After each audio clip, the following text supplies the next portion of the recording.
Chapter 276, Conquest of the Southern Continent. Silver Moon Continent. Finally, the time has come. A middle-aged elf looked at the elven battleships anchored at the port with his hands behind his back. Patriarch, the representatives of the Saleh, Nasir, Reese, and Iroan clans have arrived. Good. Let's go. Yes, Patriarch.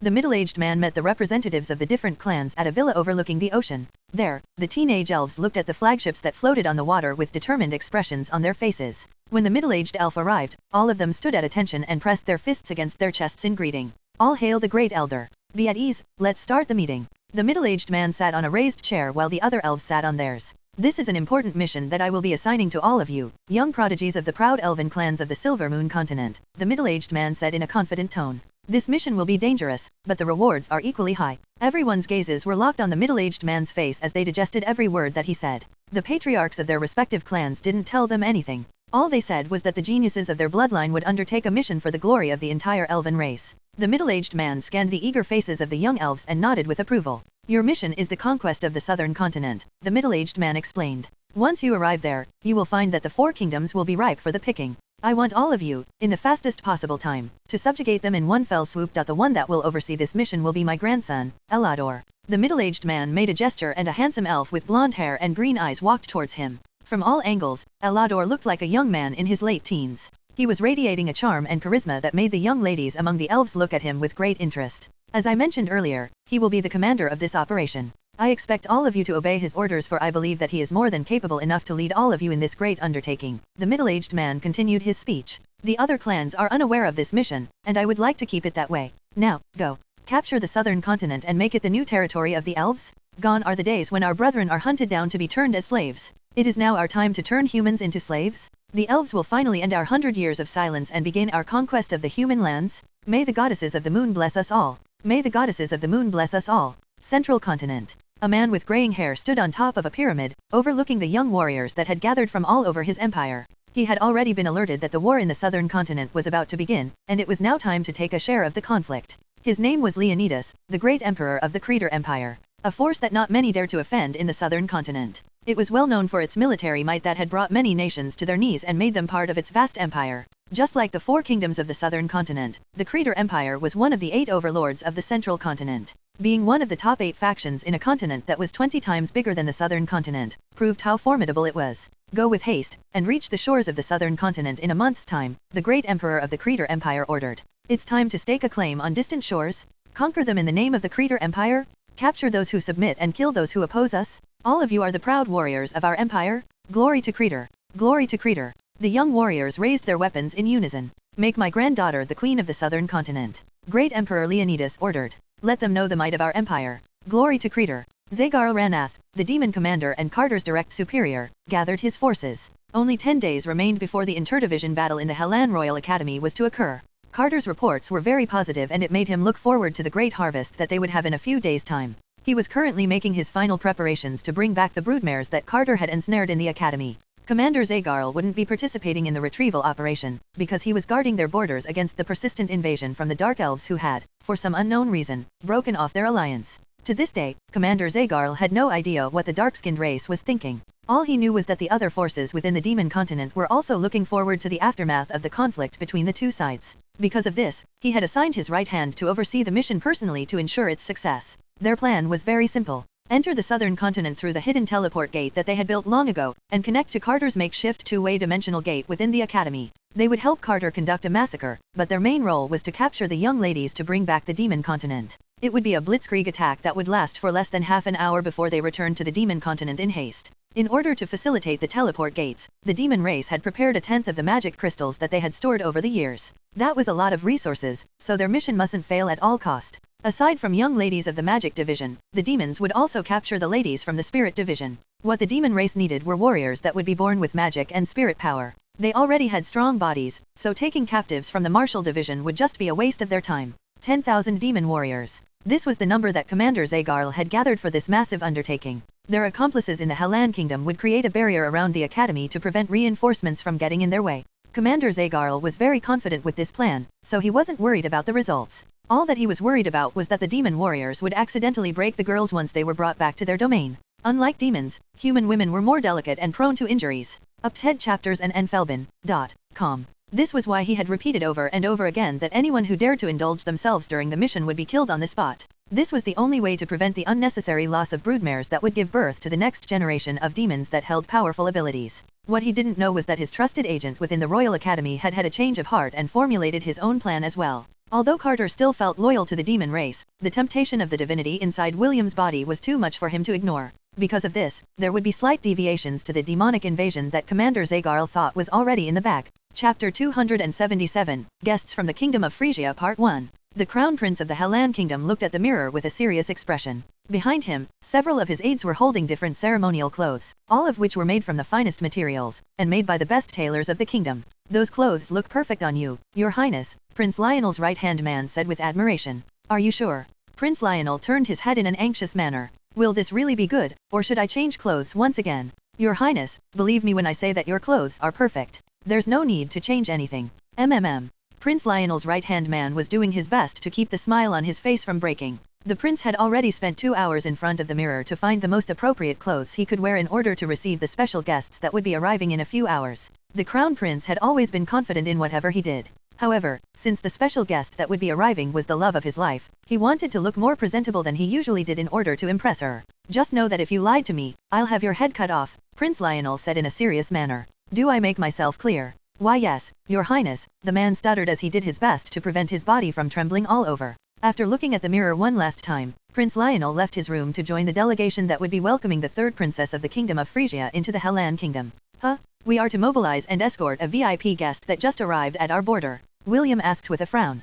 Can't the other knight commander do it in our place? We also have the Griffin Brigade. There's no need for my knight order to participate in this welcoming ceremony. Commander, this is an order from the king, the messenger from the castle stated. The Knight Order of Gladiolus is more of a land-based unit, they only have a handful flying mounts at their disposal. Also, the Griffin Brigade is the natural enemy of hippogriffs. We can't possibly send them because it might cause unnecessary conflicts between the magical beasts. William scratched his head because he had to admit that the messenger's words held some truth in them. In the end, he reluctantly agreed to the request and gathered the members of his Knight Order that were given flying mounts. Half an hour ago, the king gave me a direct order, William said as he faced his subordinates. The third princess of Phrygia has already entered our airspace and has requested an escort from our kingdom. Because of this, we will be leaving in an hour to meet them. Make your last-minute preparations and meet me at the training field in less than an hour. Dismissed. The members of the Angarayan War Sovereign hurriedly went to their mounts that were currently staying at the special stables that were awarded to them by the Academy. All the magical beasts including the Griffin, Lionheart, and Conrad's Wyvern, were stationed there. Priscilla was surprised by William's announcement. Soon, a very sweet smile appeared on her face as she hurried back to the Solaris dormitory to prepare for the escort mission. What a pain, William said as he scratched his head. Don't be like that, Wendy commented from the side. Aren't you curious about the third princess of the Kingdom of Phrygia? Many say that she is a peerless beauty. No matter how beautiful she is, I bet she won't be as beautiful as my master, William replied with confidence. I can't make a comeback if you put it that way. Wendy pouted. Indeed, Celine was very beautiful and, as a girl, Wendy felt inferior to her. However, William had already told Wendy many times that she didn't need to compare herself to other beautiful women. William would always say, for me, you are already very beautiful. That's why, you don't need to feel insecure in regards to others. Even my ex-fiancée, Rebecca, doesn't hold a candle against you. Although Rebecca was more beautiful than her, Wendy could genuinely feel that, for William, she was really more beautiful than Rebecca, which made the blonde beauty overcome some of her insecurities. However, when Wendy asked William what he thought of his master, Celine, the half-elf would suddenly have a devilish look on his face and simply answer,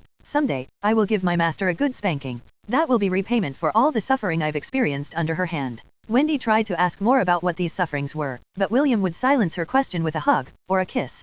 Clearly, the red-headed boy didn't want to share his experiences and Wendy decided not to pry any further. Less than an hour later, William and the rest of his Knight Order had gathered in the training field. The source of this content N/O/V/L/N.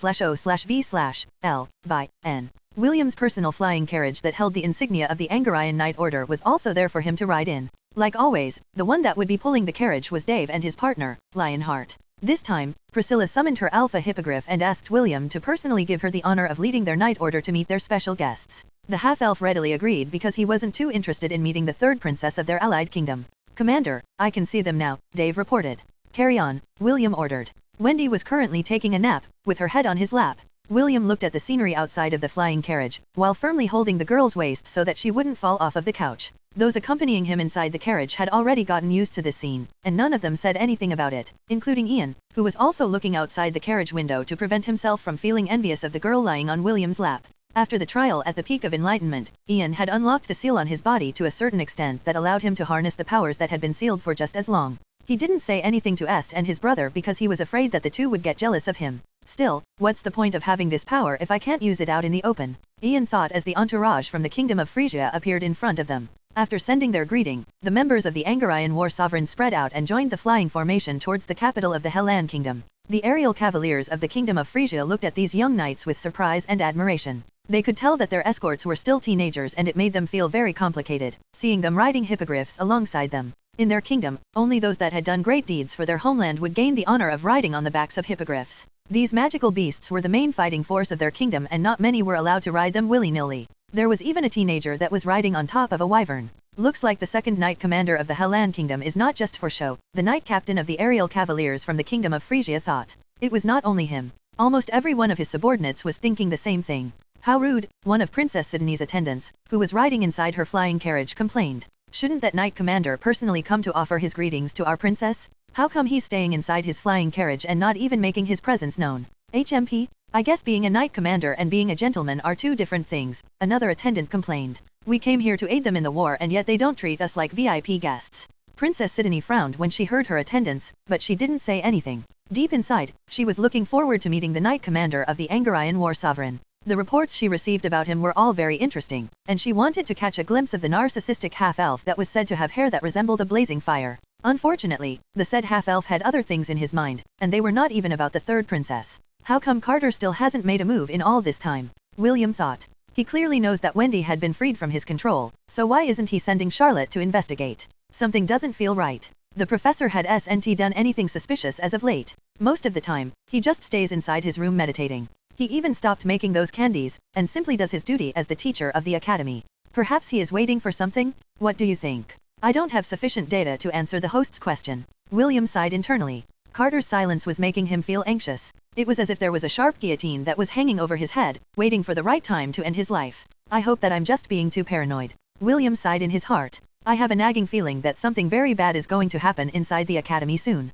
Chapter 278, Guests from the Kingdom of Frisia Part 2. Welcome, Princess Sidonie, to the Hellan Kingdom, King Noah said with a smile the moment Princess Sidonie disembarked from her flying carriage. It is our pleasure to be here, Your Majesty, Princess Sidonie replied and did a curtsy. The silver veil that hid her face fluttered gently in the wind, but it still kept her face from being seen by anyone in the vicinity. Greetings, Princess. Prince Lionel bowed his head respectfully. He wasn't able to stop himself from making his presence known to the lady of his dreams. It has been a while since you've visited our kingdom. It would be my honor to be your tour guide during your stay in our humble kingdom. King Noah's face remained calm, but there was a slight hint of disapproval in his eyes. However, this disapproval didn't last long because Lionel's action was a normal thing for a prince of the kingdom to do. Thank you for your offer, Your Highness, Sidonie replied. However, the journey has been long and if possible, I want to rest for a few days before seeing the attractions of the Hellan kingdom. I hope you don't mind my selfishness. Not at all, Princess. It was me who had forgotten how to be a good host. Please, allow me to escort you to your quarters. Prince Lionel bowed apologetically. This time, Princess Sidonie nodded her head and acted how a proper guest should act. King Noah nodded internally and didn't get in the way of Lionel's initiative. He was not stupid. With a single glance, he could tell that his son was smitten with the third princess of Frisia. In fact, a year ago, he had asked him to play matchmaker and propose that Princess Sidonie be wed to him in a marriage alliance. The king of the Hellan kingdom thought that this was a good idea. However, the recent events that had happened inside his kingdom had prevented him from putting this proposal into motion. Maybe this is a good opportunity for the two of them to get closer, Noah thought as he made a gesture for his aides to take care of the aerial knights from Frisia.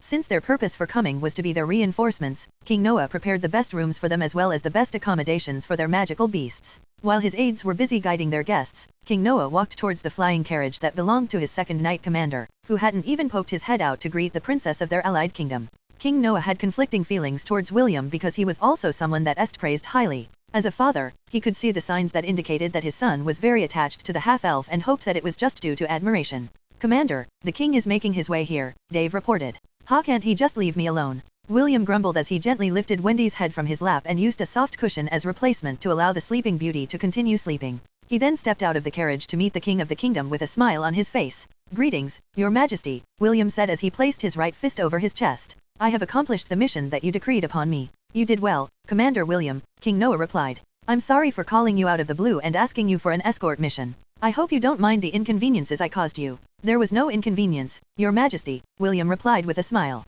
As long as it is for the kingdom, I will do my best to meet your expectations. King Noah eyed the young half-elf with a critical gaze. There had been many nobles that had voiced their criticism for allowing a slave to hold such a prestigious position as a knight commander within their kingdom. However, King Noah ignored them all because William had proven himself very capable for his age. He understood that the nobles were only whining because a slave suddenly held the authority to punish them if he found them guilty of a crime. This was a deterrence that knight commanders possessed, and they were afraid that William would use his influence to bring them down. After the incident with Kingsley of the Misty Sect, the Rhodes family had been very low-key as of late. In the past, they had been very domineering since they were one of the dukedoms of the kingdom. All of that changed when William knocked the living lights out of Kingsley and made the Rhodes family more subservient to the orders of the king. Visit novelbin.cm for updates. Lord William, are you getting along with the head prefect of the magic division? King Noah inquired. Yes. The two of us get along very well, William replied. I treat him as a very close friend of mine. I see. King Noah remained calm on the surface, but deep inside he felt anxious. There have been rumors flying around that you are in a relationship with Miss Wendy. How much of that is true? William only smiled, but said nothing else. King Noah felt a headache incoming because he understood William's silence. As a king of the kingdom, he already knew how to read the unspoken words between a king and his retainer. William had silently admitted his relationship with Wendy, and King Noah didn't know how to feel about it. The only thing he could do was to pat William's shoulder and whisper something in his ears before walking back towards the palace. The half-elf looked at the king with a stiff smile on his face. He didn't understand what the king meant when he said the words. If you make her cry, I'll personally whip you 100 times. Finally, that nosy prince is gone.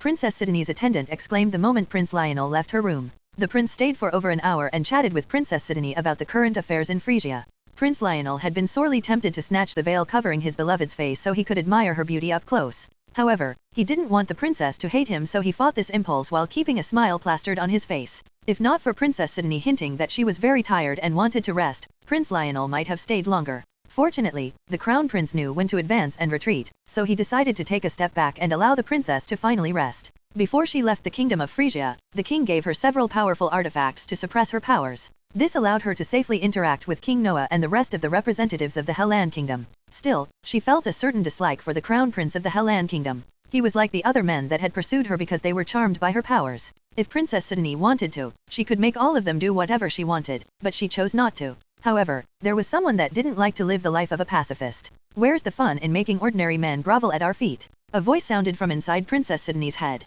Sidonie, let's hurry to find a man that can awaken the power inside you. Don't forget our deal. 4 years from now, if you still haven't found the man that would make you know the meaning of love, you will switch places with me. I'll keep my promise. Why are you in a hurry, Morgana? It's because I don't want you to become a late bloomer. Is that the only reason? No, the real reason is because I am bored.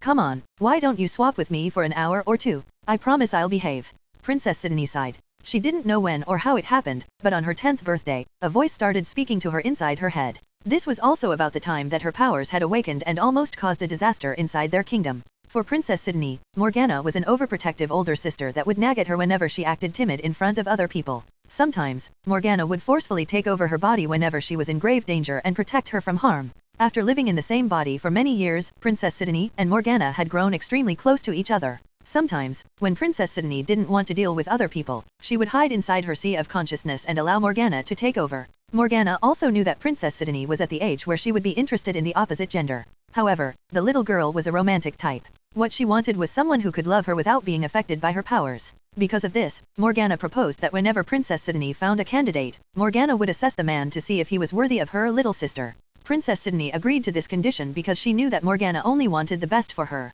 Sadly, all the candidates that Princess Sidonie had chosen succumbed to her powers, even before Morgana could swap with her to assess them. Well, don't give up. We will be staying in this kingdom for some time. Maybe we can find someone among the good-looking guys here. Well, we still have 4 more years before our deadline ends, Princess Sidonie thought. For now, she decided to play along with her older sister and meet the candidates of the Hellan kingdom that had been listed by her pets that were staying inside the Hellan kingdom. Chapter 279, I hope that the two of you can meet soon. 3 days before the interdivision battle. Due to the arrival of the third princess of their allied kingdom, King Noah decided to hold a banquet for her and the knights that came to assist them in their time of need. Naturally, all the nobles headed to the capital in order to take part in the festivities. Ironically, all of the students of the Royal Academy were also asked to participate in this event, which made the students that were born commoners very happy. This was a very rare chance to see the nobles and members of the royal family up close, not to mention seeing the third princess of a neighboring kingdom in the flesh. Every student in the academy was excited, except one person. What a pain, William sighed after leaving the conference room of the academy. The half-elf had been suffering anxiety as of late because Carter hadn't been making any suspicious moves since he'd snatched Wendy out from under his nose. He was also feeling guilty about Est and Isaac, who were still under the control of the Mindweaver spell. Because of this, he didn't hesitate to plant trackers on them as well, which cost him 3,000 God points. God points, 2,980. Although the God point expenditure was high, William didn't bat an eye and did it anyway. For him, Est and Isaac were more important than God points. There were times when he had to stop himself from giving them his lollipop in order for the spell to be broken completely, because he was afraid that if he continued, Carter would cease his activities altogether. William wanted to know the professor's goal and if he had other acquaintances that were helping him from the shadows. You have that sad expression on your face again. What's wrong? Wendy asked as she moved towards her boyfriend and gave him a hug. Are you worried about something? Yes, William replied as he hugged her tightly. I am feeling very anxious as of late. Not only that, I am also feeling guilty. Wendy hummed as she gently patted the back of William's head. After becoming William's not-so-secret girlfriend, the blonde beauty had gotten to know that her lover would tell her the things that he wanted her to know. Since William wasn't telling her the reason behind why he was feeling anxious and guilty, she knew that it was not because he didn't want to tell her, but he couldn't. Because of this, she didn't pry any further and just helped him to calm down. I love you, Wendy said as she kissed his lips. I love you too, William replied and kissed her back. Wendy had officially moved into William's room, bringing half of the clothes in her closet with her. Ever since she and William had dreamt about that passionate night in Valhalla, the two's relationship had become much closer than before. Ironically, they would often dream about the continuation of those dreams where the silver-haired William and the adult Wendy would go to the realms of Yggdrasil to protect them from invaders who wished to conquer them. Naturally, aside from fighting, the two would spend intimate moments together. These dreams would often make Wendy's face turn beet red each time she woke up before William, and saw him sleeping next to her.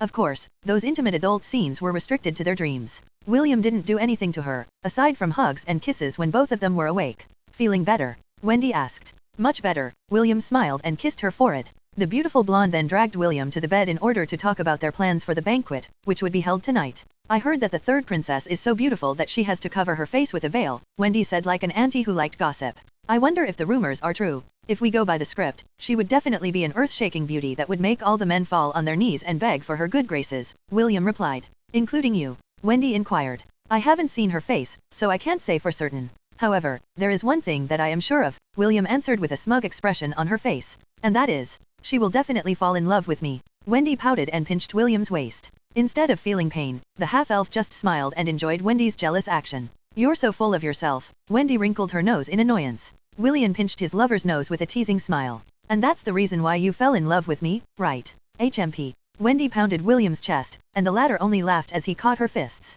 The hours passed as the two prepared for the banquet. Although Wendy tried to hide it, she was looking forward to introducing William to her father in a discreet manner at the banquet. She had asked William if it was fine for her parents to know about their relationship.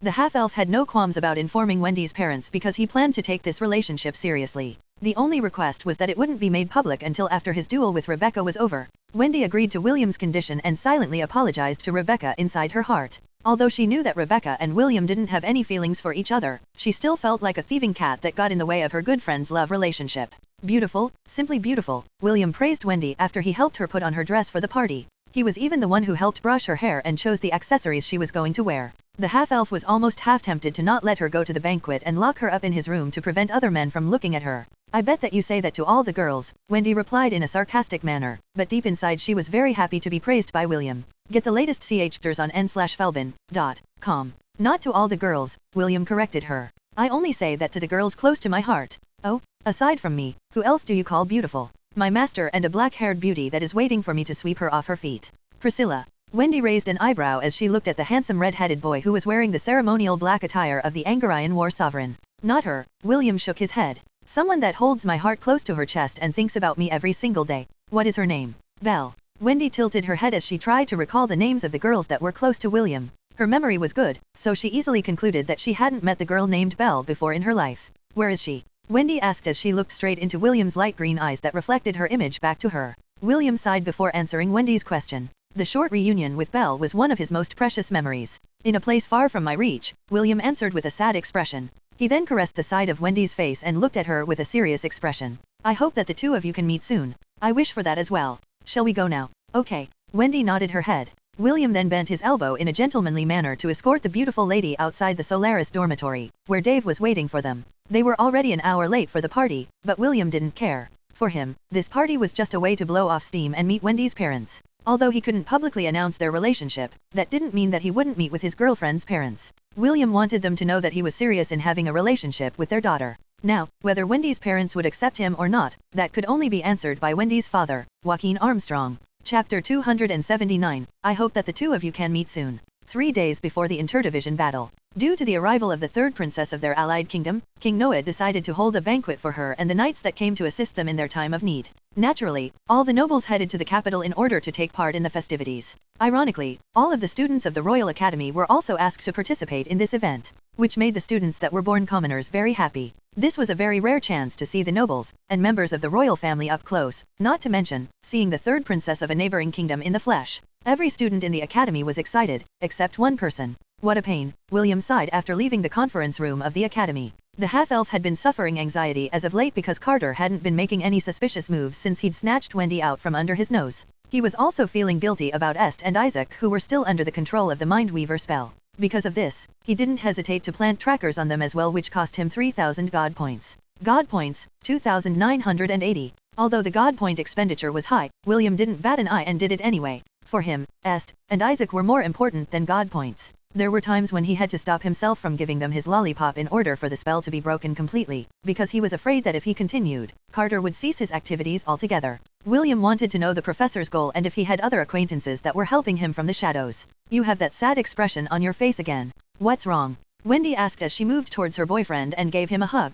Are you worried about something? Yes, William replied as he hugged her tightly. I am feeling very anxious as of late. Not only that, I am also feeling guilty. Wendy hummed as she gently patted the back of William's head. After becoming William's not-so-secret girlfriend, the blonde beauty had gotten to know that her lover would tell her the things that he wanted her to know. Since William wasn't telling her the reason behind why he was feeling anxious and guilty, she knew that it was not because he didn't want to tell her, but he couldn't. Because of this, she didn't pry any further and just helped him to calm down. I love you, Wendy said as she kissed his lips. I love you too, William replied and kissed her back. Wendy had officially moved into William's room, bringing half of the clothes in her closet with her. Ever since she and William had dreamt about that passionate night in Valhalla, the two's relationship had become much closer than before. Ironically, they would often dream about the continuation of those dreams where the silver-haired William and the adult Wendy would go to the realms of Yggdrasil to protect them from invaders who wished to conquer them. Naturally, aside from fighting, the two would spend intimate moments together. These dreams would often make Wendy's face turn beet red each time she woke up before William and saw him sleeping next to her. Of course, those intimate adult scenes were restricted to their dreams. William didn't do anything to her, aside from hugs and kisses when both of them were awake. Feeling better? Wendy asked. Much better, William smiled and kissed her forehead. The beautiful blonde then dragged William to the bed in order to talk about their plans for the banquet, which would be held tonight. I heard that the third princess is so beautiful that she has to cover her face with a veil, Wendy said like an auntie who liked gossip. I wonder if the rumors are true. If we go by the script, she would definitely be an earth-shaking beauty that would make all the men fall on their knees and beg for her good graces, William replied. Including you? Wendy inquired. I haven't seen her face, so I can't say for certain. However, there is one thing that I am sure of, William answered with a smug expression on her face. And that is, she will definitely fall in love with me. Wendy pouted and pinched William's waist. Instead of feeling pain, the half-elf just smiled and enjoyed Wendy's jealous action. You're so full of yourself. Wendy wrinkled her nose in annoyance. William pinched his lover's nose with a teasing smile. And that's the reason why you fell in love with me, right? HMP. Wendy pounded William's chest, and the latter only laughed as he caught her fists.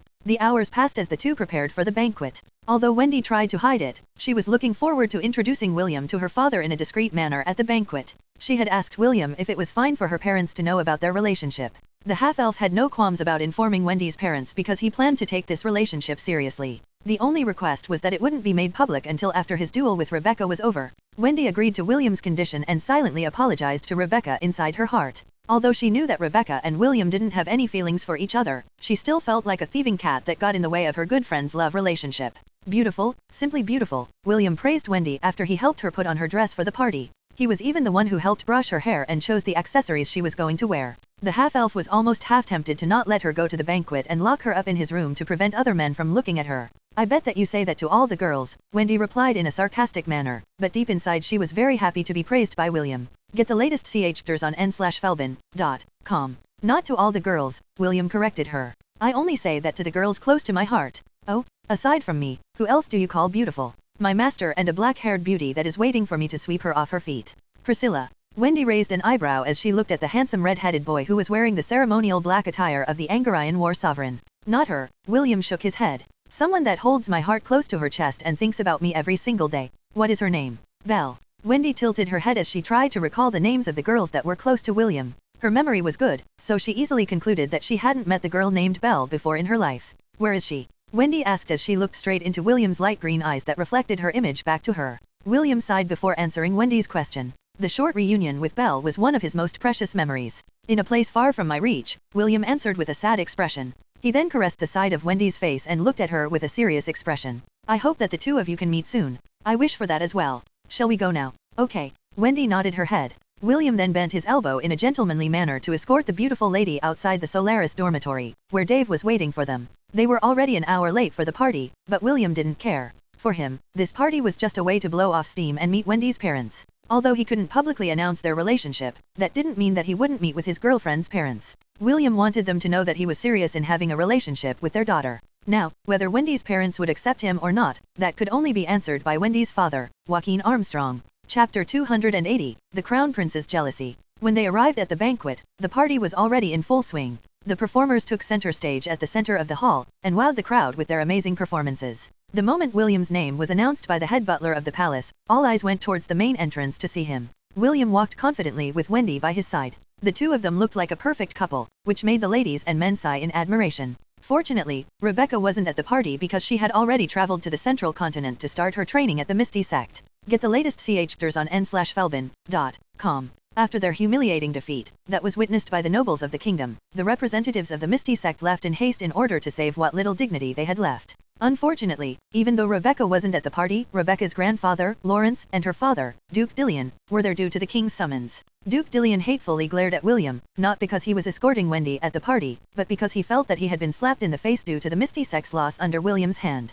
Lawrence, on the other hand, had a calm expression on his face. Originally he was thinking of having a one-on-one talk with William in regards to the rumors that were flying around about his relationship with Wendy. However, he could tell with a glance that the beautiful young lady and the half-elf did have feelings for each other. The old fox sighed in his heart because he knew that William also had his interest at heart since he had not declared their relationship officially. As long as the Knight Commander kept mum about his relationship with Wendy, even though their feelings for each other were obvious for everyone to see, no one could say anything unless William confirmed it himself. William's and Lawrence's gazes met and the two gave each other a brief nod before averting their gazes. It was an understanding between gentlemen, and Lawrence had no qualms with William having Wendy as his secret fiancée. At the table reserved for the special guests of the kingdom, Prince Lionel chatted with Princess Sydney with a big smile on his face. The third princess did her duty as expected of a princess of a kingdom and tolerated Prince Lionel's mindless chatter. If not for Morgana telling her that the one she was waiting for had arrived, the princess might still be chatting with Prince Lionel about how the hippogriffs give birth to their young. Well, he is indeed a looker. Morgana's voice sounded like a purring cat as Princess Sydney gazed at the handsome half-elf that had just arrived in the banquet hall.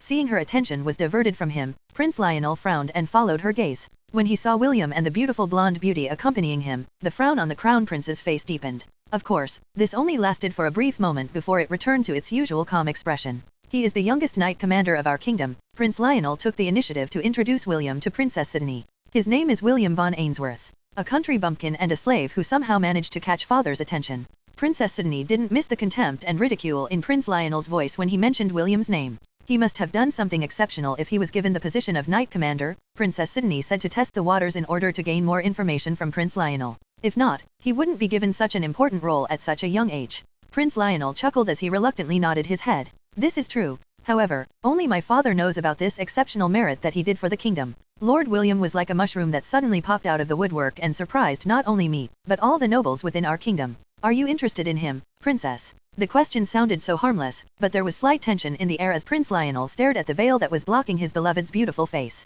It is impossible for me not to be interested in such a young prodigy, Princess Sydney replied. I would be extremely grateful if His Highness would introduce me to your Knight Commander. Of course, Princess. Prince Lionel smiled and nodded his head. As the host, it is our duty to grant the wishes of our esteemed guest. Prince Lionel subtly clenched his fist under the table. His gaze landed on the smiling half-elf in the distance and wished that he could strangle him then and there. For William to be noticed by the lady of his dreams made Prince Lionel jealous beyond compare. He then organized his thoughts to think of a way to humiliate the commander of the Night Order in front of the princess. That is the only way he could calm the rage in his heart that was fanned by his jealousy. Naturally, Princess Sydney and Morgana noticed the subtle changes in the Crown Prince's mannerism. Morgana giggled from within Princess Sydney's sea of consciousness because she liked to drive the men around her little sister crazy. If not for the fact that she really cared about her, she would have already taken over her body and brought the Hellan kingdom to her knees. Sadly, she couldn't do that. For the time wasn't ripe. Princess Sydney's full power would only be unlocked the day she came of age, and that was still 2 years away from happening. For now, she decided to just let nature take its course, as Princess Sydney enjoyed her teenage years under her protection. William, who was completely oblivious of the Crown Prince's jealousy, walked towards the tables that were designated for their night order. He was doing his best not to glance in Carter's direction, who was seated among the staff of the Royal Academy. The professor had finally broken his isolation and participated in the banquet for the guests of their kingdom. Since his senses were honed in the professor's direction, he felt Carter's stare directed at him and Wendy. William didn't know what the professor was thinking at this point in time because the system was not omnipotent enough to do that. It could only monitor what Carter saw, heard, and the fluctuation of his emotions. Right now, Carter was eyeing William like a wolf that had found its prey. He was observing the boy's expression and every gesture and imprinting them into his subconscious mind. That way, when he finally took control of William's body, he would be able to act the way he did and fool everyone around him. 3 more days, Carter thought. 3 more days and I will have a new vessel. If possible, Carter wished that the days would pass quickly, so that the day of the interdivision battle would arrive sooner. The plan that he had painstakingly concocted from the shadows had already been laid out. He had already placed a subtle command on those that were under his spell, and it would activate on the day of the welcoming ceremony. Carter's plan was really simple. Use the people that were close to William as the knife that would stab him from the back, and force him to make a difficult choice. A choice that would make the half-elf regret that he didn't kill Carter sooner. Chapter 281, Isle of Hope, Isle of Tears. The Angarian war sovereign and the members of the aerial cavaliers of Frisia hit it off pretty well. Since they all had something in common, the young knights asked the veterans in the aerial cavalry for some pointers about how to take better care of their dependable mounts. The aerial knights had years of experience when it came to handling hippogriffs, and the wisdom they shared made the young knights look at them in admiration. William was quite happy because the veterans were sharing their information to the next generation without asking for anything in return. Because of this, his impression of the representatives from Frisia was raised a few levels. The night was still young and guests were still arriving. Half an hour after William arrived at the banquet, the king appeared with the other 2 princes. William found an adorable loli holding Prince Ernest's hand. It was none other than Brianna, the granddaughter of the great chief of the northern tribes. When Brianna's wandering gaze found William, the little loli winked at him and blew him a kiss. This gesture of hers made the prince holding her hand pout, but Prince Ernest didn't make a scene. Instead, he gave William the stay away from Brianna glare which made the half-elf chuckle inside his heart. Silly little shrimp, William mused as he returned Brianna's wink and flying kiss. I worry about your henpecked future. William laughed at the young henpecked prince in his heart, not knowing that he would suffer the same fate a few years from now. Like always, King Noah made his speech for everyone to enjoy the banquet. His words were greeted by loud cheers from the commoner students of the Royal Academy, who were visiting the palace for the first time. While Wendy and William were talking, the Crown Prince went to stand at the podium and gathered everyone's attention. Good evening, ladies and gentlemen, Prince Lionel said with a flawless smile that made the young ladies feel their heart flutter. Tonight, our special guest from Frisia has a humble request. She has long heard of the valiant knight commander of the Angarian war sovereign and wishes for him to entertain her with a performance. Princess Sydney, who was looking at William, suddenly turned her head to gaze at the Crown Prince.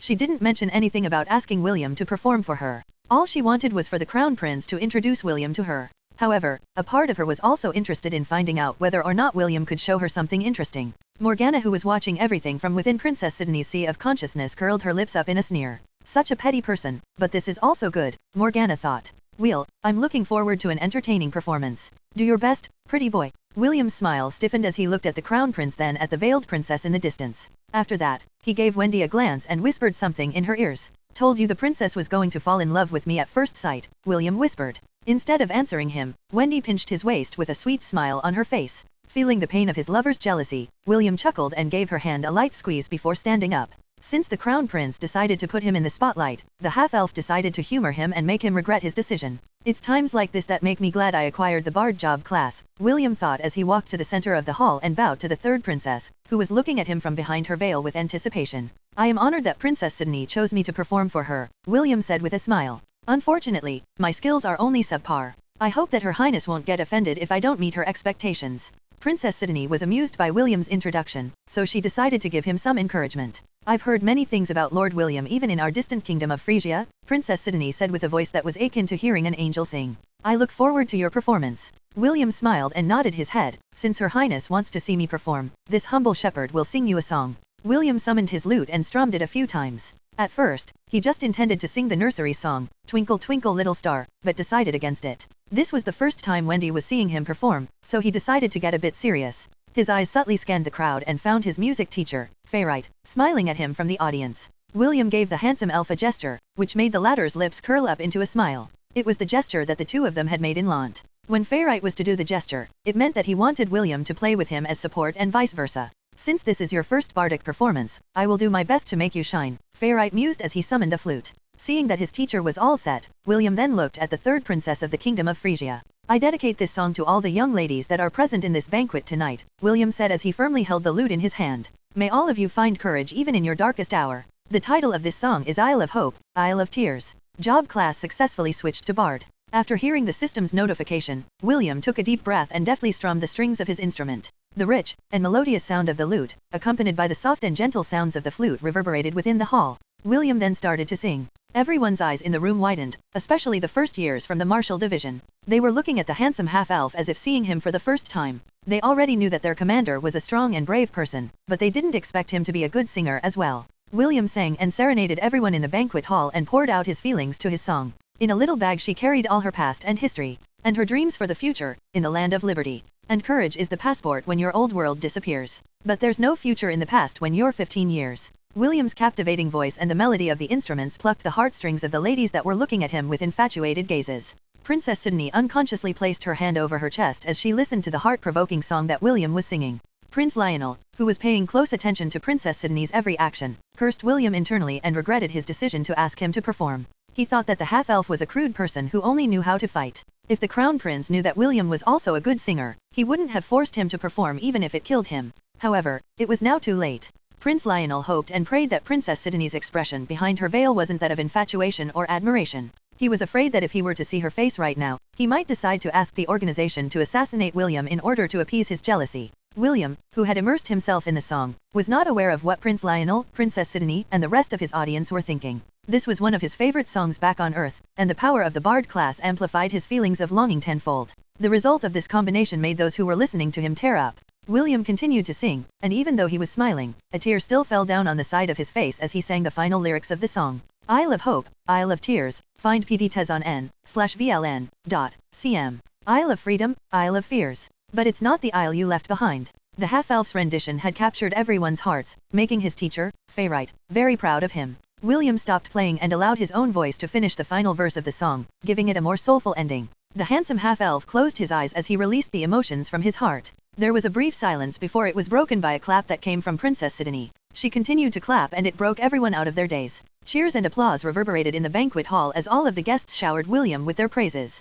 Prince Lionel reluctantly clapped his hand, while using all of his willpower to keep the smile on his handsome face. If there was a medicine for regret, he would have already bought it all. The Crown Prince knew that the little interest that Princess Sydney had for William a few minutes ago had now grown exponentially after this single performance. Meanwhile, inside Princess Sydney's sea of consciousness, the smile on Morgana's face had disappeared long ago. She had been enraptured by the song, just like everyone else, and closed her eyes to listen to it intently. After William's song ended, she kept her eyes closed as she basked at the lingering afterglow of William's voice. When she finally opened her eyes, she looked at William as if he was the only man on earth. Morgana unconsciously muttered something as her gaze lingered on the handsome half-elf in the distance. Princess Sydney, who was also looking at William, heard the words that her other half had said and it made her face redden. Fortunately, there was a veil covering her face, so no one was able to see her current expression. I want to make babies with him. Those were the words that Morgana said that made Princess Sydney want to dig a hole and bury herself inside it due to embarrassment. Chapter 282, Lord William, you are loved. After bowing to Princess Sydney and the audience, William returned to his seat.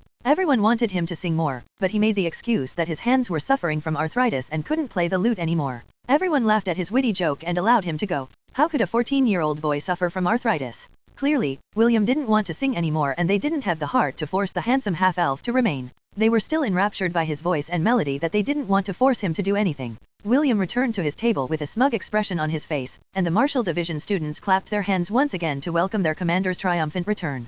After seating beside Wendy, the beautiful girl leaned to him and whispered in his ears, "Sing for me when we get back to the academy, okay, okay." The two were about to go into their own little world again when they were interrupted by a light cough from Ian. "The two of you should do that when people are not around," Ian stated with a fed-up expression. "Everyone's eyes are on the two of you, and you still haven't made your relationship official. Why don't you use this opportunity to make an announcement?" William and Wendy reluctantly let go of each other's hands and looked at Ian with the fine, I get it expression. The snot-nosed pansy snorted before picking up the glass of fruit juice from their table. After William's performance, 2 more performances were held before the musicians came up on stage. It was now time for the people to dance, and William took the lovely Wendy to the dance floor and danced without a care in the world. After he finished dancing, Brianna came up to him and proposed to switch partners. William readily agreed and asked Wendy to dance with Prince Ernest. Since her partner was a little boy, Wendy didn't have any objections and curtsied in front of the prince. Ernest had no choice but to dance with Wendy as the half-elf and the lowly exchanged a knowing glance at each other. You're good, Brianna said. How come you didn't tell me you could sing?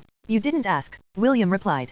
Don't make little Ernie jealous too much. He is a good boy, and I don't want him to hate me. This is just my way of warning him that if he ever cheated on me, I'd dump him and run to you, Brianna said in a mischievous tone. As per the result of the duel, I belong to you. Although I know that Ernest has strong feelings for me, he is still young. In the end, the one who gets to decide who he is going to marry is not him, but the king. Brianna's tone became cold as she remembered when her father and grandfather had almost forced her to marry the prince of the Anisha dynasty. Back then, Brianna felt betrayed. The people whom she thought loved her more than anything in the world, were the same people who threw her into the jaws of a lion. I thought the king was going to announce your betrothal to Ernest. William frowned. I was the one who proposed this to him. Didn't he tell you anything? Brianna leaned on William and said in a low voice that only he could hear. The king is still on the fence because my grandfather might lose his position after 4 years. If our clan isn't able to retain the position of chieftain, marrying Ernest to me would hold no value whatsoever to the Hellan kingdom. New N0vel chapters are published on N0v/e/LBIN/co/m. The little lowly sighed as she rested her head on William's chest. You have to understand that Ernest is still young. Many things can happen in 4 years. Once I lose my value as his fiancé, I'll just be tossed aside like a used rag and would not be given a second glance. William unconsciously tightened his grip on the hands of the young girl in front of him. Brianna was only 11 years old, but her mindset was that of an adult. It was clear that being around her grandfather had taught her how to pay close attention to her surroundings. Because of this, she viewed the world with the eyes and thoughts of a great chieftain. William softly patted her head. Don't worry. If the king or Ernest bullies you, I will make them pay tenfold. This is my promise to you. Lord William, don't make promises you can't keep. This promise, I will keep. Brianna just smiled and didn't say anything. The two danced silently until the song ended. When the adorable lowly walked towards Ernest, the young prince glared at William. The half-elf brushed it off and mouthed something towards the prince. Prince Ernest frowned, but he still nodded his head. He then held Brianna's hand and escorted her back to their table. That was very thoughtful of you, Wendy commented as the two walked towards their own table. You even dared to threaten a prince to ensure that Brianna would not be treated badly. She is my responsibility. William sighed. I was the one that took her from her family and brought her here in the capital. The least I can do is make sure that the king and Prince Ernest know that there is someone on Brianna's side. When the two were almost at their table, a young lady wearing a veil on her face blocked their path. Lord William, can you please give me the honor of this dance? Princess Sydney asked. William wanted to say no, but there was no way he could turn down the special guest that had come with reinforcements to their kingdom. He was not an ungrateful person, and knew that he had to accept this invitation even if it made him the target of every man in the room. It will be an honor to dance with you, Your Highness, William bowed. Wendy. I know, Wendy replied. William was about to hold Sydney's hand, when he felt a soft sensation touch his cheek. Wendy gave Princess Sydney a sidelong glance after she kissed William. She then headed towards the tables reserved for the Angarayan war sovereign without looking back. Almost everyone in the room saw this and whispers started to spread among the guests in the banquet hall. Lord William, you are loved, Sydney giggled as she placed her hand on William's arm. I'm sorry if I'm being the third wheel on this occasion. You're not being a bother, Your Highness, William replied with a smile. That is just Wendy's way of showing her thank you. Princess Sydney nodded her head. Is that so? I'll keep that in mind, Lord William. Like everyone in the banquet, William was also curious about the face that was hidden behind the veil. However, unlike others, he didn't have any strong feelings or desire to unmask the third princess of Frisia. His was only pure curiosity, while the rest of the men looked at Princess Sydney as if they were undressing her body. Although her powers were sealed, her body still released natural pheromones that were strong enough to attract any man or woman that was too close to her. You're quite capable, Lord William, Princess Sydney commented as the two of them arrived at the center of the hall. My power doesn't work on him. Currently, the one dancing with William was not Princess Sydney, but Morgana. Although Princess Sydney wanted to dance with William, she was in truth, a very timid person. She acted confident on the outside, but when push came to shove, she would take a step back and allow Morgana to take her place. The longer the two danced, the sweeter Morgana's smile became. Princess Sydney, who was also observing from within her sea of consciousness, noticed the half-elf's expression. Both girls could see the smile on William's face, but they knew he was just faking it. This made the two of them more interested in him and left them to plan what they might do so they could get to know more about him during their stay in the capital of the Hellan kingdom. Looks like your princess is captivated by a boy that is 5 years younger than you? Prince Rufus chuckled as he stood beside his older brother. You need to step up your game, big brother. Shut up, Prince Lionel said in a voice that only Rufus could hear. His tone was so dangerously close to his breaking point that Rufus, who always bantered with him, raised his eyebrow in genuine surprise. You can have your little ice princess, Rufus. Prince Lionel smiled at his little brother like a snake that was about to strike. But if you say another word, I swear by my name that I will make you regret it. Lionel leaned close and whispered in Rufus's ears, annoy me and I promise that I will rape that B***tch in front of you. Let's see if you can keep that smug expression on your face then. The crown prince walked away and left the banquet. He was afraid that if he stayed any longer, he would do something he wasn't supposed to do, and make a fool of himself in front of everyone. Since when did your threats scare me? Prince Rufus watched his older brothers retreating back with a sneer. You're not a snake, big brother, but a worm that I can easily crush under my foot. Your days of playing crown prince are already numbered. Prince Rufus placed his hands on his back as he glanced at the corner of the room. A man wearing a noble's clothing met his gaze and gave him a brief nod. Prince Rufus nodded back and looked at his father, King Noah. The one who will get the key is me, Prince Rufus vowed. After that, let's see what kind of face you will be making, dear brother of mine. Chapter 283, Day of the Interdivision Battle Part 1. William glared at the giant worm in front of him. He was currently in a weakened state and couldn't use his full power, but nevertheless the battle between the two raged on until the very world itself started to distort. Just surrender, half-elf, the worm said via telepathy. Your resistance is futile. You can't fight the inevitable. William firmly held Stormacaller in his hands as lightning crackled from its spear blade. The only thing that is inevitable is your demise, worm, William replied hatefully. I will not forgive you for what you have done. With a shout William charged forward like a lightning bolt, while his opponent turned into a beam of dark light. The two clashed repeatedly, causing cracks within the world, but William didn't care. He would kill the bastard in front of him, even if he died in the process. William abruptly opened his eyes and sat up from the bed, panting for breath. He knew he had a very bad dream, but he couldn't remember everything that happened. The only thing he could remember was him lying on the ground in a pool of blood. Will. A sleepy voice sounded beside him, as Wendy rubbed her eyes and sat up from the bed as well. She was wearing a one-piece, black, night dress. This was the first time she had worn something like this while sleeping beside William. Spencer would definitely faint in shock if he saw it. Unfortunately, William was still too shaken by the dream to appreciate his girlfriend's night dress. I'm fine, William replied hoarsely, just a bad dream. Wendy moved closer and gave William a hug. The red-headed boy wrapped his arms around her and buried his head in her chest. Wendy's whispered words of assurance in William's ear as she patted the boy's head to help him relax his nerves. 5 minutes passed, and William's breathing stabilized. Wendy's voice, warmth, softness, and the delicate hand brushing his hair helped him to calm down. He continued to hug her as the tension in his body disappeared completely. In a few hours, the interdivision battle is going to start, Wendy said after she felt William's body relaxing. Are you perhaps anxious about the outcome of the battle? Maybe, William answered. I've been suffering from anxiety this past week. Don't worry. I promise I'll take it easy when we meet in the arena later. Wendy lightly pressed on William's ears, hitting the pressure points in them to help him calm down more. William hummed as he enjoyed the sensation of Wendy's soft hands on his ears.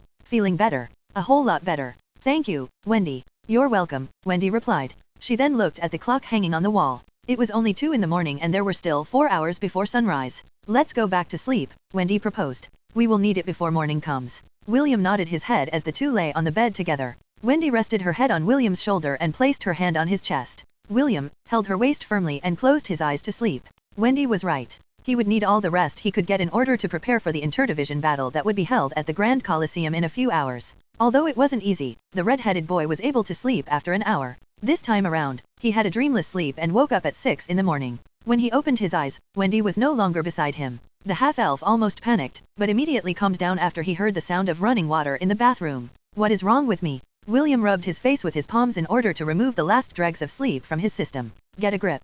Everything is fine. All is well. William gave himself some assurance before talking to the system about Carter's activities. Like always, the system didn't find anything suspicious and reported Carter's actions throughout the night. Maybe I should just kill him and get this over with. William's eyes sharpened as a faint killing intent oozed out from his body. He was seriously considering killing Carter today, but decided to push it aside until after the interdivision battle. A professor dying during this important event would surely cause a big ruckus and an extensive investigation would be conducted. Although William was confident that he could cover his tracks, he was still inside the academy. There could be someone powerful enough to detect the faint traces he would not be able to erase and link the crime to him. This was something that he didn't want to have happen because it would cause many complications and would affect the morale of his night order, family, and friends. While William was pondering about his next course of action, the bathroom door opened and Wendy came out with a towel wrapped around her body. She was using a hand towel to dry her hair as she walked towards William who was sitting on the bed. William extended his hand, and Wendy handed the towel to him. The half-elf then took over the role of drying Wendy's hair while the latter sat beside him. Isn't it hard to maintain long hair? William asked out of curiosity. A bit, Wendy replied. By the way, what do you like more, long or short hair? Long hair. Please, don't cut your hair, Wendy. Find PDTes on n/VLN.cm. Don't worry. I prefer to have my hair long as well. After drying Wendy's hair, William went to the bathroom to bathe as well. Half an hour later, the two were fully dressed. They shared a parting kiss before leaving the room since Wendy still had to return to the Magic Division and wait for the tournament to start. William, on the other hand, went to dining room of the Solaris dormitory. The majority of students were already there, but not all of them had an appetite. Anxiety could be seen on their faces, which was perfectly normal because they would be fighting against the Magic and Spirit divisions. This time, they wouldn't be sparring, but fighting for real. The moment William entered the dining hall, all eyes locked onto him. He gave them all a brief nod as he walked to his seat and ate heartily. Unlike the rest of the martial class, he was confident that he could beat anyone he faced in the arena. Seeing that their commander was enjoying his meal, the rest of the students also regained their appetite and started to eat. The instructors, who saw the change in the students' mood, nodded their heads in relief. They had already tried earlier to cheer the students up by offering rewards, but it didn't help their cause. Fortunately, William's confident actions inspired them to eat their breakfast in preparation for the big fight ahead.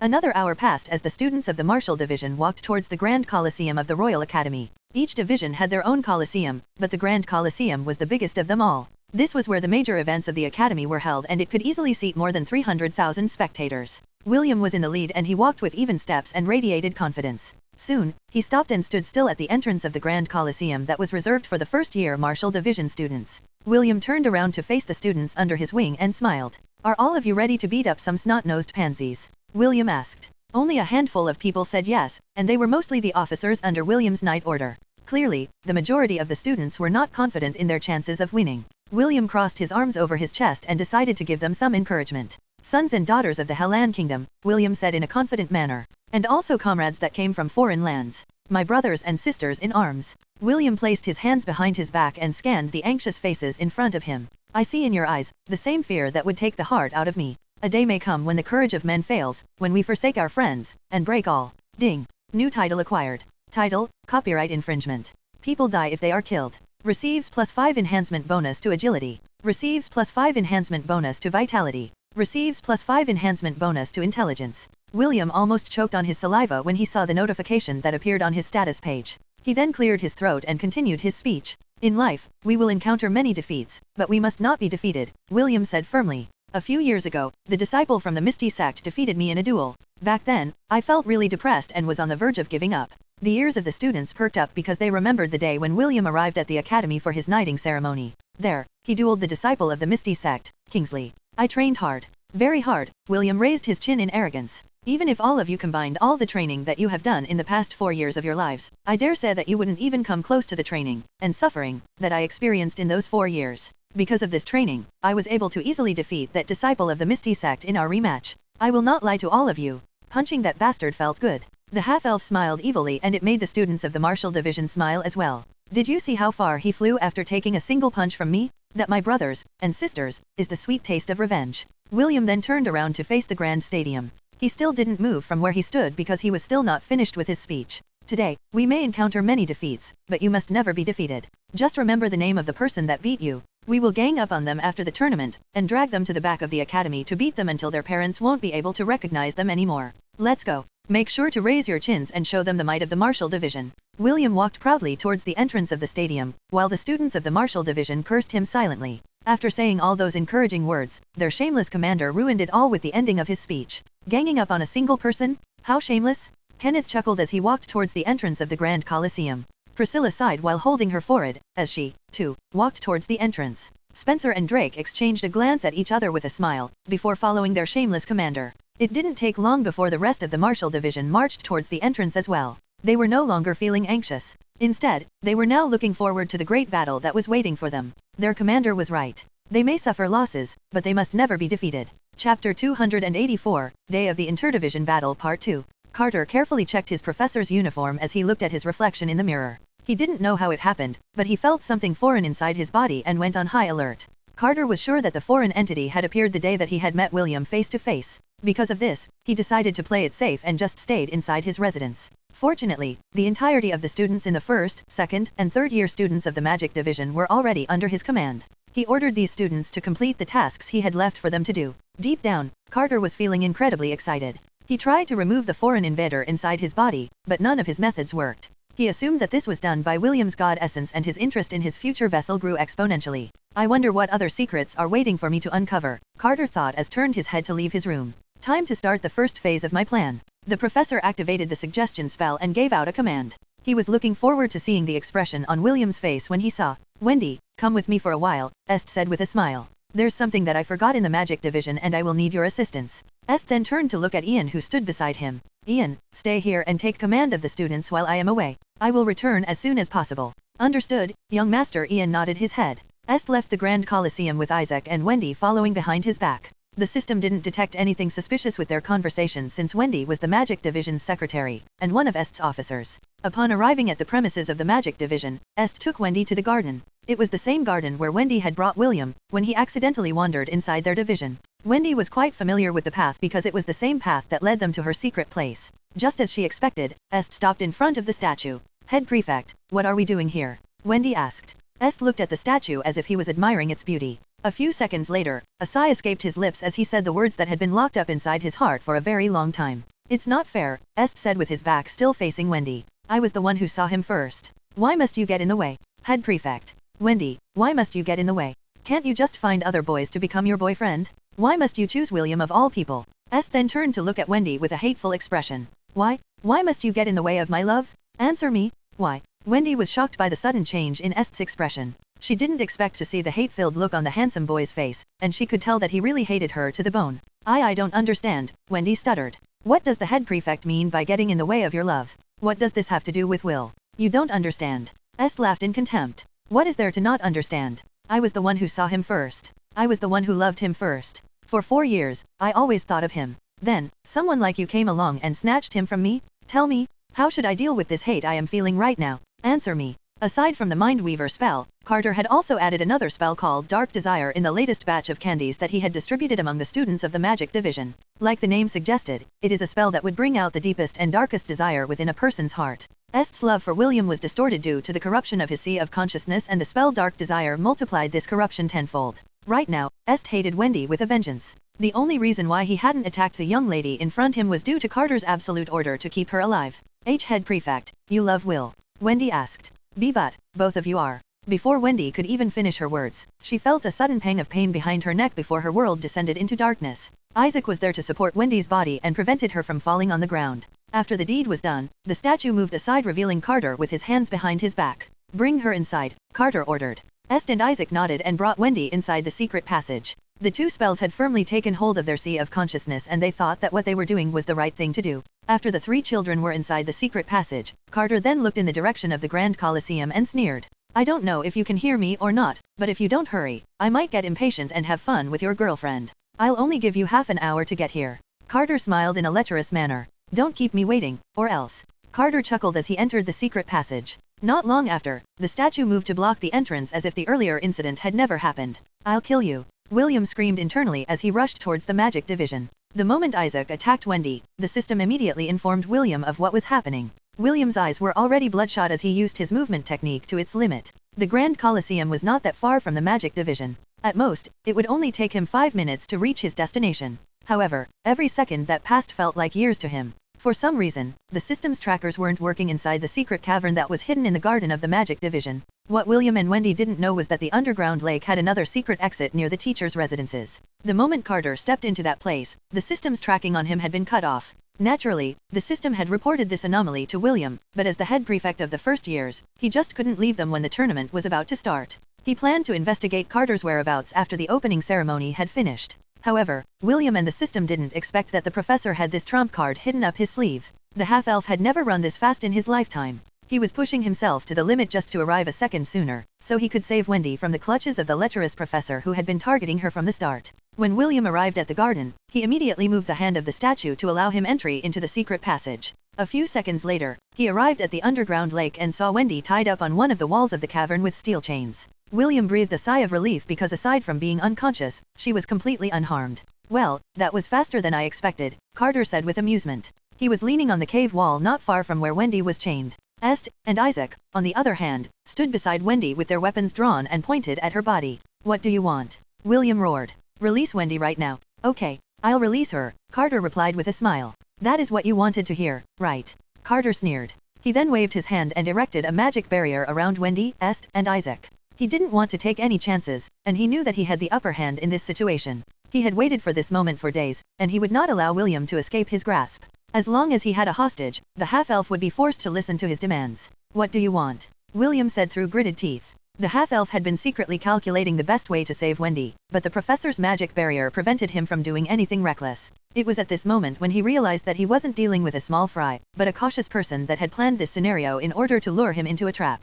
Carter appraised William from where he stood. The longer he looked, the more satisfied he was with the new vessel that he would soon be inhabiting. Drink this first, Carter said as he threw a vial that contained a purple liquid towards the boy. Only by drinking this will we start our conversation. William caught the vial and appraised its contents. He hesitated after reading the information of the vial, but he still drank it in the end. Soon, William felt his world spin around him as he fell down on his knees. Carter's smile widened as he walked towards the fallen boy who was suffering from the effect of the special serum that he had made. La test novelles on, n, fell by / co. Such strong willpower, Carter said as he lifted William's chin with his finger. Very admirable. FCKU. William said through gritted teeth. Carter didn't seem to be offended by William's words, instead he took out another vial from his pocket. He then used his hand to pry open William's mouth and poured its contents inside it. I know that you're not an ordinary person, so I'm not taking any chances, Carter stated.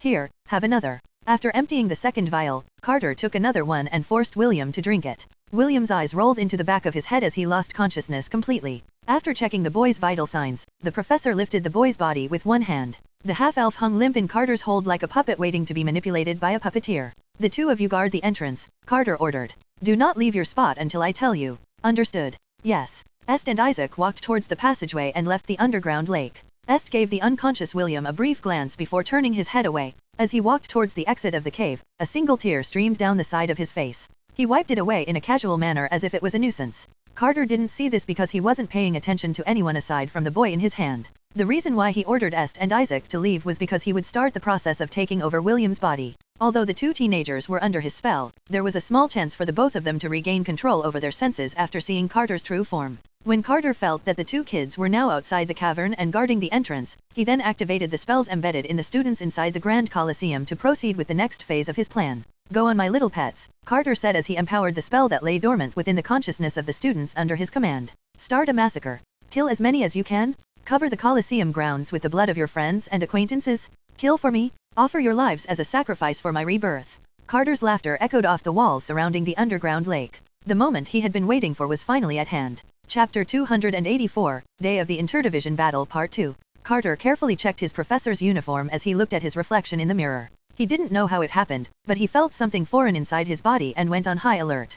Carter was sure that the foreign entity had appeared the day that he had met William face to face. Because of this, he decided to play it safe and just stayed inside his residence. Fortunately, the entirety of the students in the first, second, and third year students of the Magic Division were already under his command. He ordered these students to complete the tasks he had left for them to do. Deep down, Carter was feeling incredibly excited. He tried to remove the foreign invader inside his body, but none of his methods worked. He assumed that this was done by William's god essence and his interest in his future vessel grew exponentially. I wonder what other secrets are waiting for me to uncover, Carter thought as turned his head to leave his room. Time to start the first phase of my plan. The professor activated the suggestion spell and gave out a command. He was looking forward to seeing the expression on William's face when he saw. Wendy, come with me for a while, Est said with a smile. There's something that I forgot in the Magic Division and I will need your assistance. Est then turned to look at Ian who stood beside him. Ian, stay here and take command of the students while I am away. I will return as soon as possible. Understood, young master. Ian nodded his head. Est left the Grand Colosseum with Isaac and Wendy following behind his back. The system didn't detect anything suspicious with their conversation since Wendy was the Magic Division's secretary, and one of Est's officers. Upon arriving at the premises of the Magic Division, Est took Wendy to the garden. It was the same garden where Wendy had brought William, when he accidentally wandered inside their division. Wendy was quite familiar with the path because it was the same path that led them to her secret place. Just as she expected, Est stopped in front of the statue. Head Prefect, what are we doing here? Wendy asked. Est looked at the statue as if he was admiring its beauty. A few seconds later, a sigh escaped his lips as he said the words that had been locked up inside his heart for a very long time. It's not fair, Est said with his back still facing Wendy. I was the one who saw him first. Why must you get in the way? Head Prefect. Wendy, why must you get in the way? Can't you just find other boys to become your boyfriend? Why must you choose William of all people? Est then turned to look at Wendy with a hateful expression. Why must you get in the way of my love? Answer me, why? Wendy was shocked by the sudden change in Est's expression. She didn't expect to see the hate-filled look on the handsome boy's face, and she could tell that he really hated her to the bone. I don't understand, Wendy stuttered. What does the head prefect mean by getting in the way of your love? What does this have to do with Will? You don't understand. Est laughed in contempt. What is there to not understand? I was the one who saw him first. I was the one who loved him first. For 4 years, I always thought of him. Then, someone like you came along and snatched him from me? Tell me, how should I deal with this hate I am feeling right now? Answer me. Aside from the Mindweaver spell, Carter had also added another spell called Dark Desire in the latest batch of candies that he had distributed among the students of the Magic Division. Like the name suggested, it is a spell that would bring out the deepest and darkest desire within a person's heart. Est's love for William was distorted due to the corruption of his sea of consciousness, and the spell Dark Desire multiplied this corruption tenfold. Right now, Est hated Wendy with a vengeance. The only reason why he hadn't attacked the young lady in front him was due to Carter's absolute order to keep her alive. Head prefect, you love Will? Wendy asked. But, both of you are. Before Wendy could even finish her words, she felt a sudden pang of pain behind her neck before her world descended into darkness. Isaac was there to support Wendy's body and prevented her from falling on the ground. After the deed was done, the statue moved aside, revealing Carter with his hands behind his back. Bring her inside, Carter ordered. Est and Isaac nodded and brought Wendy inside the secret passage. The two spells had firmly taken hold of their sea of consciousness, and they thought that what they were doing was the right thing to do. After the 3 children were inside the secret passage, Carter then looked in the direction of the Grand Colosseum and sneered.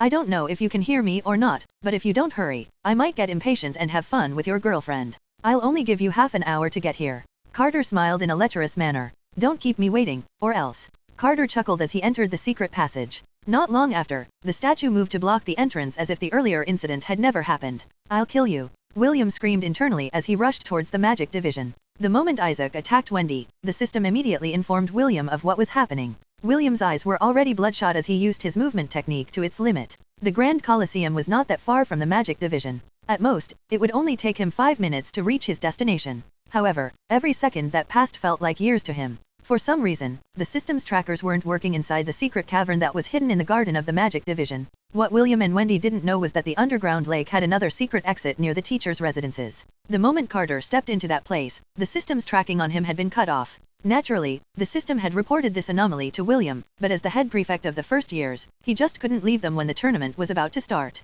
He planned to investigate Carter's whereabouts after the opening ceremony had finished. However, William and the system didn't expect that the professor had this trump card hidden up his sleeve. The half-elf had never run this fast in his lifetime. He was pushing himself to the limit just to arrive a second sooner, so he could save Wendy from the clutches of the lecherous professor who had been targeting her from the start. When William arrived at the garden, he immediately moved the hand of the statue to allow him entry into the secret passage. A few seconds later, he arrived at the underground lake and saw Wendy tied up on one of the walls of the cavern with steel chains. William breathed a sigh of relief because aside from being unconscious, she was completely unharmed. Well, that was faster than I expected, Carter said with amusement. He was leaning on the cave wall not far from where Wendy was chained. Est and Isaac, on the other hand, stood beside Wendy with their weapons drawn and pointed at her body. What do you want? William roared. Release Wendy right now. Okay, I'll release her, Carter replied with a smile. That is what you wanted to hear, right? Carter sneered. He then waved his hand and erected a magic barrier around Wendy, Est, and Isaac. He didn't want to take any chances, and he knew that he had the upper hand in this situation. He had waited for this moment for days, and he would not allow William to escape his grasp.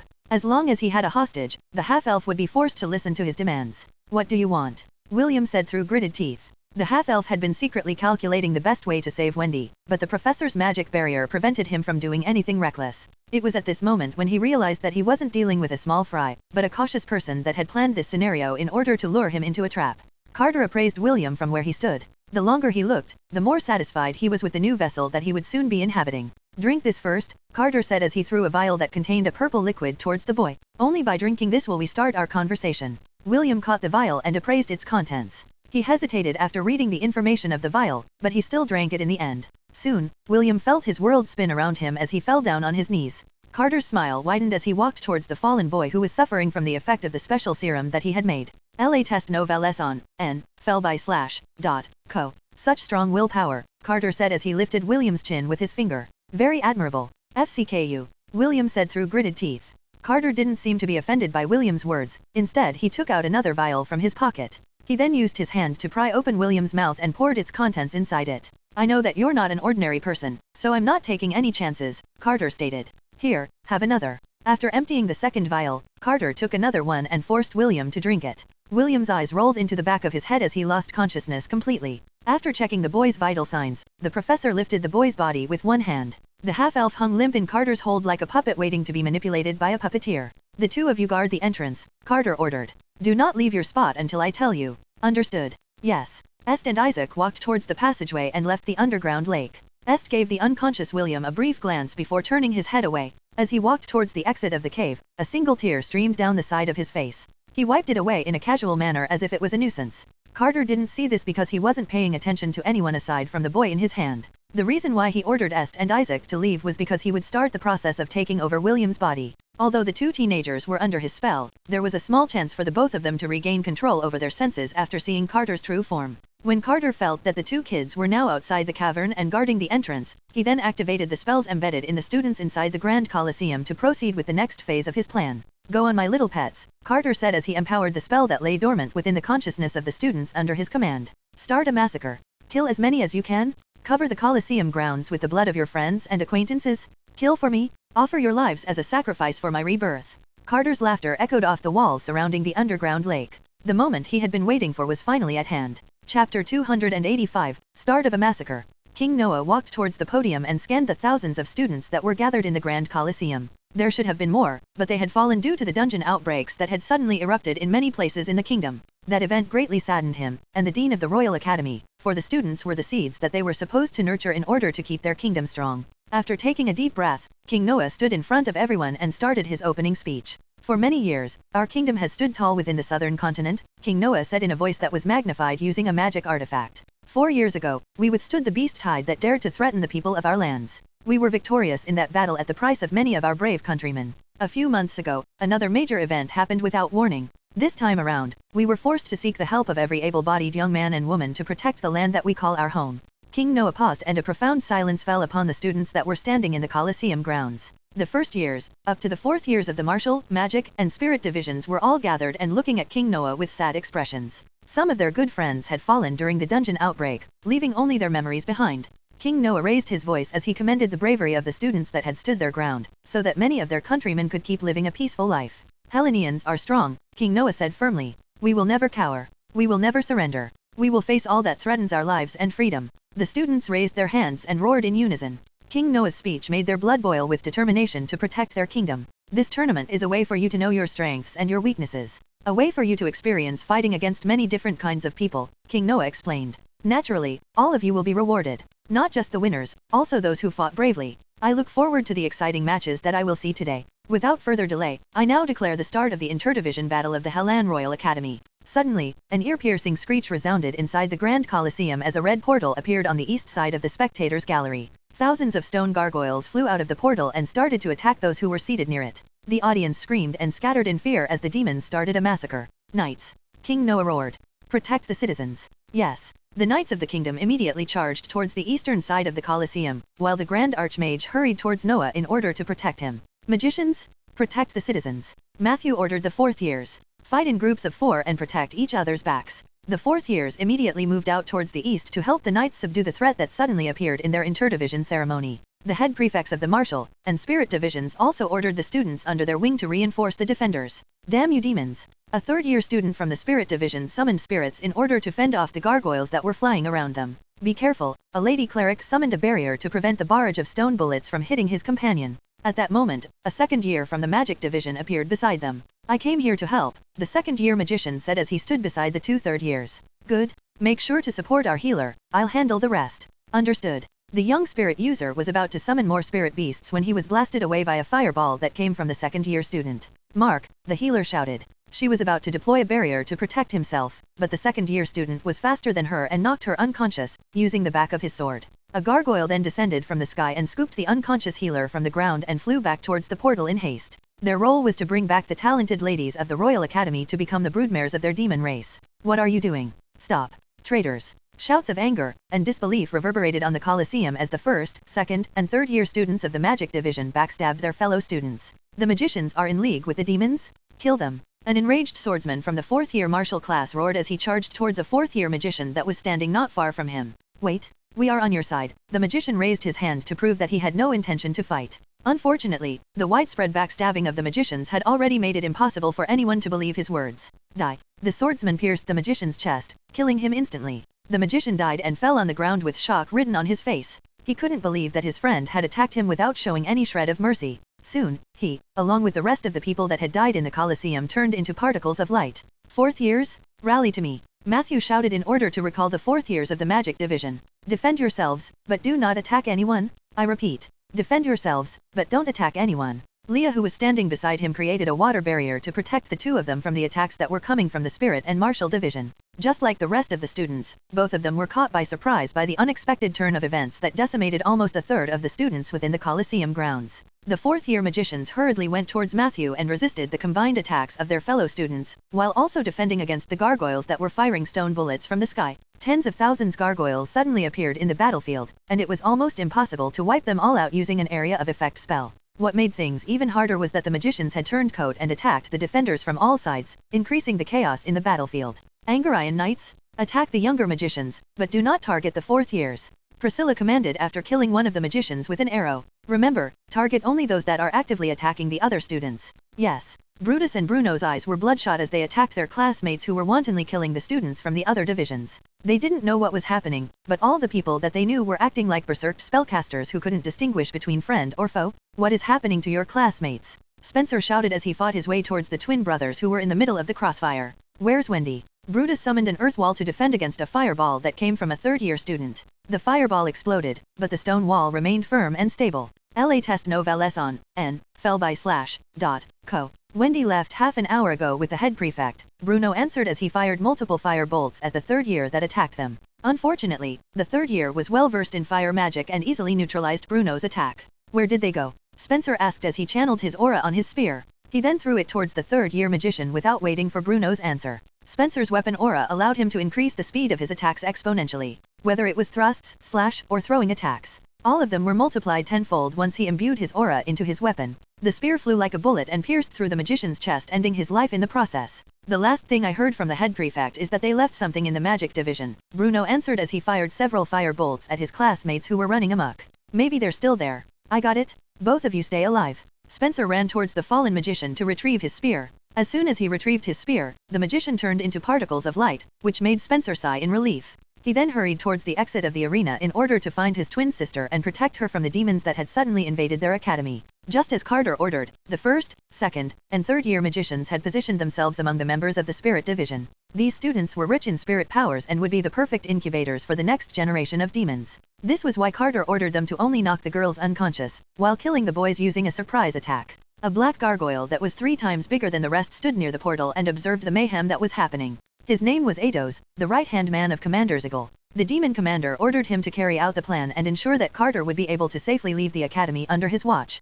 So far, the plan was proceeding smoothly as the students of the Royal Academy died left and right. This was all in accordance with their commander's order to start a massacre. Atos was extremely happy that in a short span of time, hundreds of girls had already been captured by the gargoyles, and were taken to the Red Portal to be brought back to the demon continent. Just where are you, Carter? Atos thought as he scanned the crowd, looking for his comrade at arms. At most, we can only stay here for 10 more minutes. If you're not here by then, we are going to leave you behind. Although Atos was ordered by Commander Ziggle to bring Carter back safe and sound, he had long hated the sly worm for sucking up to their commander. Although he was the right-hand man of the demon general, Carter was always given special treatment by his superior, which made Atos hate Carter to the bone. He just pretended to be civil on the surface, but if there was an opportunity to backstab his rival, he would not miss the opportunity to do so. I can always say that we were forced to retreat because the human reinforcements arrived quickly, Atos thought. Yes, let's go with that plan. The black gargoyle smirked because it thought that it had found a good excuse to leave his comrade behind in the academy. What he didn't know was that his comrade had no intention of returning to the demon continent.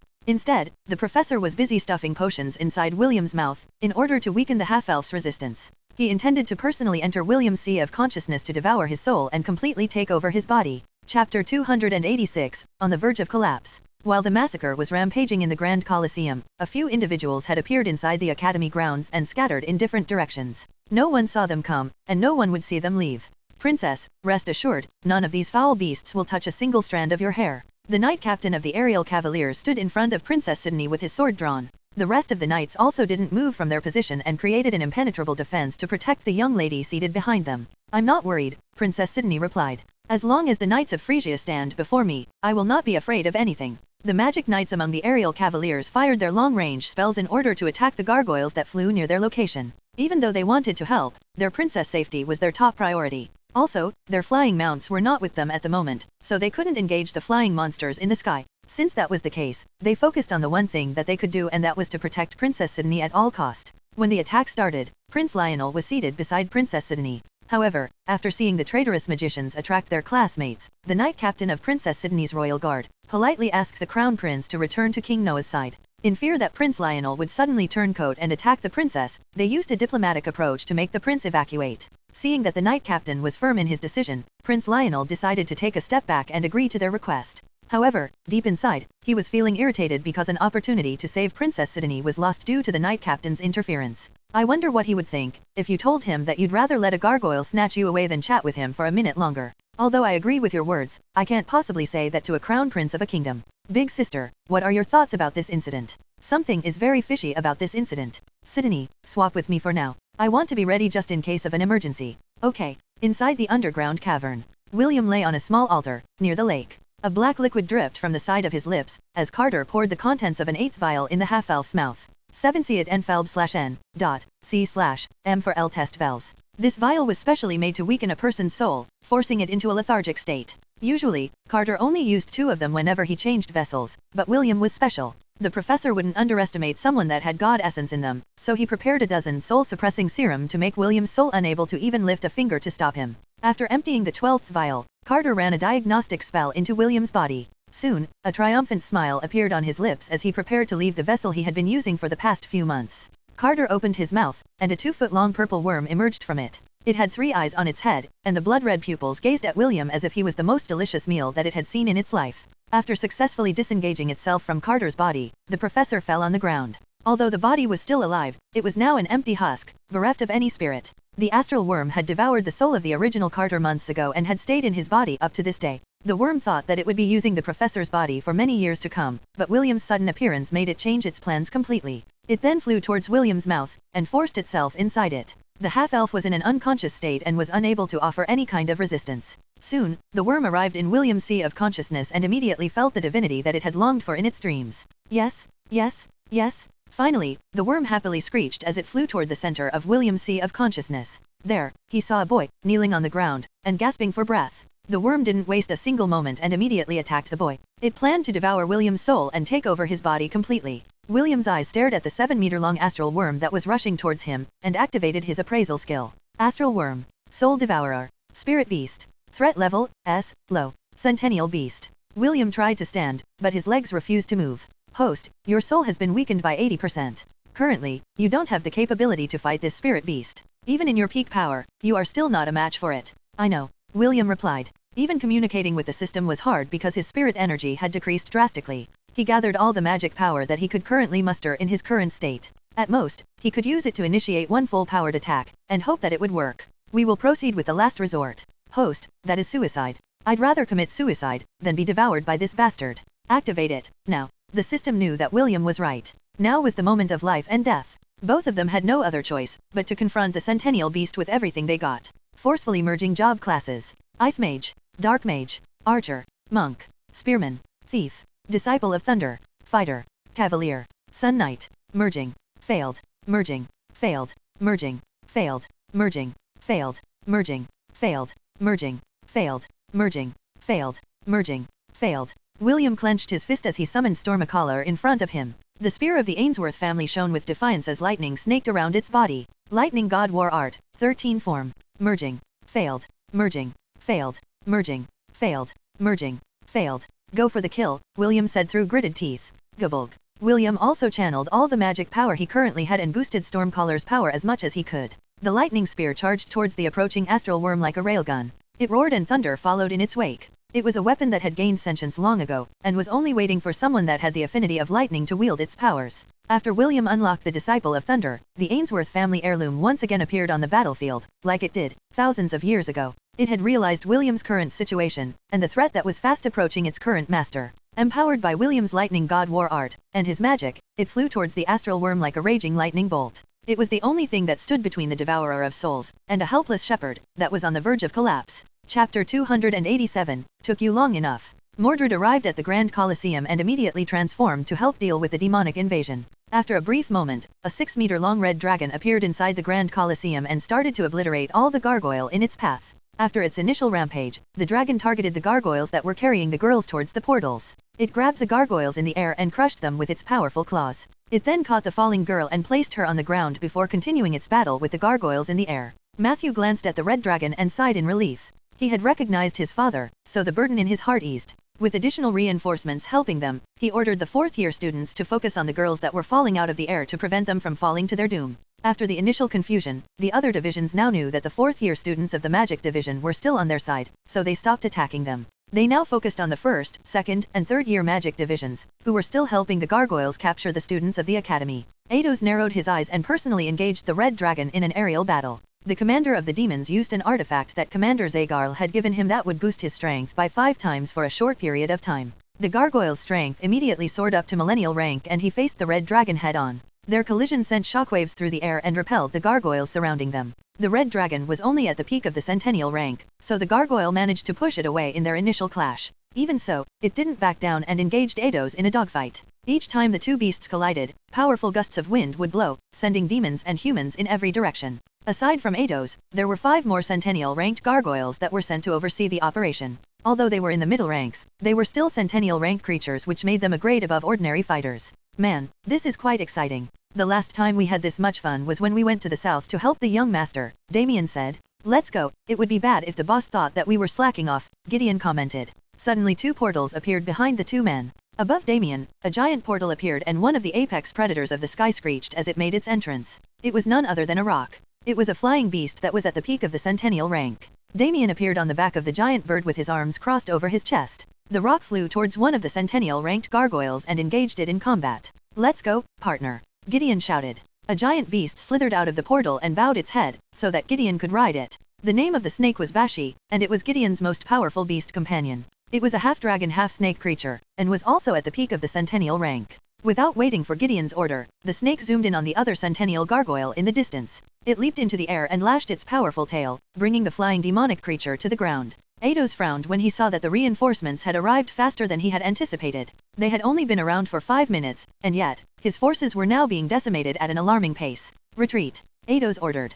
Protect those carrying the broodmares at all costs. Head towards the red portal as fast as you can. After issuing his orders, Eidos joined both of his hands and pummeled the head of the red dragon, sending it crashing towards the ground. He then flew towards the gargoyles that were carrying the girls to protect them from those who were trying to save the students. The 2 remaining centennial gargoyles followed Eidos' lead and helped their subordinates resist the frenzied attacks of the knights and the students of the academy. All new Hafters and Wbnovel.com. Since you're still not here, then I'm leaving you behind, Eidos sneered as he and the rest of the centennial gargoyles entered the portal. Thousands of gargoyles were still flying within the Grand Colosseum. They were brought here as suicide fighters, and their role was to kill as many people as they could while their superiors escaped through the red portal. They were beings created from magic cores, so Commander Zagarl didn't care whether they lived or died. For him, they were disposable cannon fodders that could be replaced at any given time. Their only value was to capture their targets and defend the portal until their superiors, and the girls, had been safely delivered to the demon continent. Stand back. Emrys, the Grand Archmage of the kingdom, ordered. He raised his hand in the air and activated a 7th circle spell to obliterate all the demons that were blocking the portal. Firestorm. Emrys shouted after a short chant. Roaring flames surged above the Grand Colosseum as giant fireballs fell down like rain. Everything that it touched was reduced to ashes. The students hurriedly protected themselves with defensive magic in order to protect themselves from the explosions that were happening in front of them. In that single spell, thousands of gargoyles died, but a few thousand still remained. After realizing that they didn't have much time left to live, the gargoyles went into a frenzy and descended from the sky en masse. They were like suicide bombers that were planning to take anyone they could with them to the afterlife. Screams of anger and pain resounded within the stadium as several students turned into particles of light after the collision with the gargoyle horde. While this was happening, Eidos and the rest of the demons were flying through the warp tunnel that would send them back to the demon continent. It didn't take them long before they saw the exit of the tunnel. Eidos had a big grin on its face as he left the tunnel behind. He was already imagining the praises he would receive from the demon general, Zagarl, and the rewards that would be showered on him after a successful mission. Eidos' grin stiffened when the familiar scene of the demon continent didn't appear in his sights. After exiting the tunnel, the first thing he saw was a bald monk, drinking a jug of alcohol, while sitting on the shoulder of a giant golden ape. Yo, took you long enough, Dwayne greeted the gargoyles with a smiling face. He then drank the jug of alcohol in his hand and burped afterwards. I was getting bored, you see. Above the giant golden ape, several wyverns flew and looked at the gargoyles in disdain. They had already killed the gargoyles that had appeared before them, and all the girls that they had captured had all been saved. Ados looked at the ground.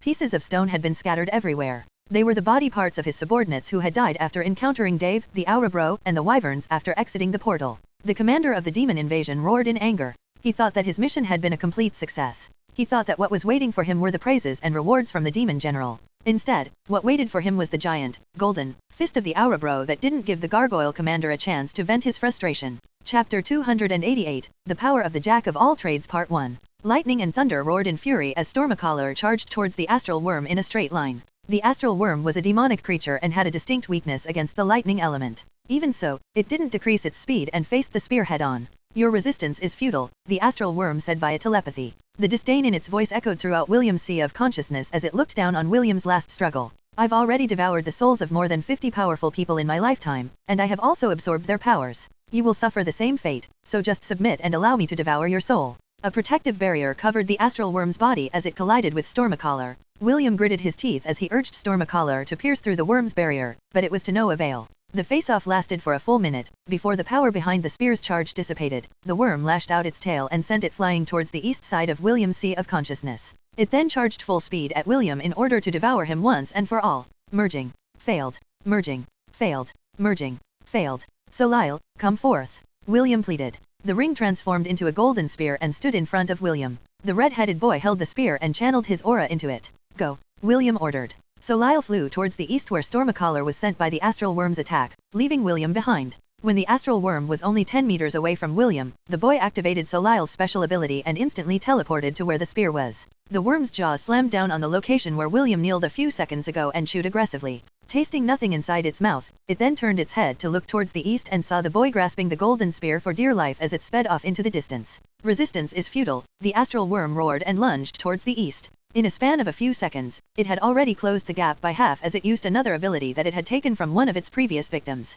The astral worm had activated a skill called Wind Rider that allowed it to fly in the air with short, powerful bursts. Its eyes locked on William, making sure that he wouldn't be able to escape its sights. Suddenly, the weapons that were embedded in William's consciousness flew into the air and attacked the worm. William was using every trick he had, but the Centennial-ranked worm didn't bat an eye and just used its magic barrier to repel the attacks from the weapons. Intent fusion. William said softly as his body glowed. This was the second stage of his weapon intent, which allowed him to merge with his weapons. So Lyle's body blazed as it curved sideways to attack the astral worm that was hell-bent on catching it. Merging. Failed. Merging. Failed. Merging. Failed. 2 rays of light, one dark, one golden, zigzagged across William's sea of consciousness. Every time the 2 beams of light intersected, cracks would appear in the sky. The sea below the 2 combatants churned as if it was boiling, heralding that the end of the world was at hand. The astral worm was impressed by William's willpower, but it knew that it was only a matter of time before the boy burned out the remaining power in his soul. The destruction that was happening around them was proof that William was nearing his limit. Deep inside, the soul-devouring worm was happily anticipating the moment when William's soul power would run out. When that happened, the new vessel that it had dreamed about would finally fall into its hands. The 4 gods that were watching William from the Temple of 10,000 Gods had grim expressions on their faces. They watched helplessly as William fought with his life on the line, but they also knew that it was all for naught. Gavin clenched his fist as he watched one of his 2 followers about to meet his end by the jaws of the astral worm. After watching for half a minute, the god of all trades unclenched his hands as he made his decision. Power gathered in Gavin's body as he locked onto the divinity that he had given William many years ago. Lily, Issei, and David looked at him with serious expressions, but they didn't do anything to stop him. What Gavin was attempting to do was to forcefully possess William's body using the power of the god contract. This act allowed the believers of the gods to use their powers for a short period of time. However, doing this was not advised if the god's follower was in a severely weakened state like William. If Gavin made a mistake, he would shatter William's soul the moment he descended into the half-elf sea of consciousness. God, Gavin said with determination. Descent. Gwark. William's blood spurted out of his mouth as his soul's connection with Solile disengaged. He wasn't able to endure the last clash between himself and the astral worm, which dispelled the effect of his intent fusion. William's body fell helplessly from the sky and the astral worm didn't waste any time and immediately rushed towards him. Ha ha ha ha, the astral worm roared in laughter. It then opened its jaws to devour William's soul. It's over, half-elf? Your soul is mine. Not on my watch. A booming voice slammed down on the astral worm's consciousness, which made it flinch in pain, momentarily stopping its charge towards William. Suddenly, a golden beam shot down from the heavens and covered William in a radiant light. Merging. Failed. Merging. Failed. Merging. Failed. William's eyes widened in shock as he saw a familiar figure standing before him. Gavin, his patron god, stood with his hands behind his back and a sorrowful look on his face. Will, do you want to experience the power of the Jack of all trades before you once again cross into the afterlife? Gavin asked. Gavin and William both knew that he couldn't be saved anymore. The damage to his soul had already started and Gavin's descent made its demise even faster. During William's and Celine's training, the half-elf had died many times within his sea of consciousness. However, he still revived because it took a very powerful attack to destroy a soul. Unfortunately, his opponent this time specialized in devouring souls. There wouldn't be a second chance once the astral worm had eaten its prey. All that waited for the soul that got devoured was a slow and painful absorption. The astral worm would then acquire that soul's powers and become stronger. Gavin's descent was not done the proper way. It was a forceful possession that disregarded the will of the follower that had chosen him as their patron god. However, Gavin would rather personally escort William's soul back to the afterlife, than have it devoured by the astral worm and be used as its nourishment. William smiled and nodded his head.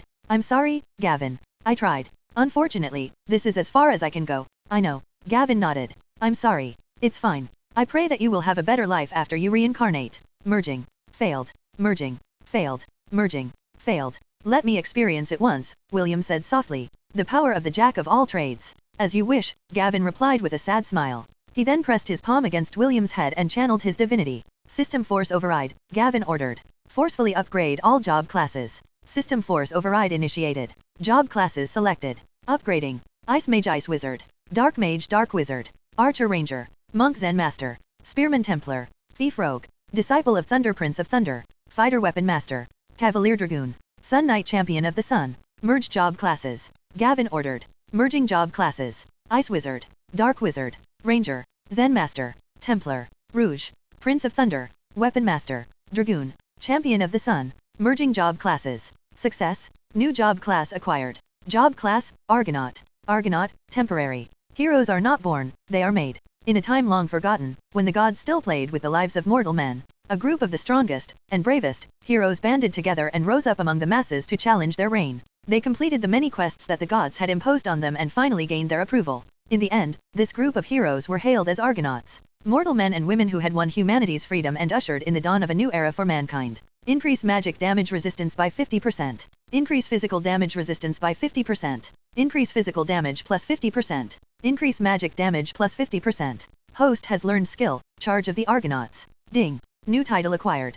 Jack of all trades. Jack of all trades, temporary. A jack of all trades is a master of none, but oftentimes better than a master of one. Increase magic damage dealt by 100%. Increase physical damage dealt by 100%. Receives plus 500 enhancement bonus to all stats. Great power surged over William's soul as Gavin's divinity empowered his entire being. Go. Will, Gavin said softly.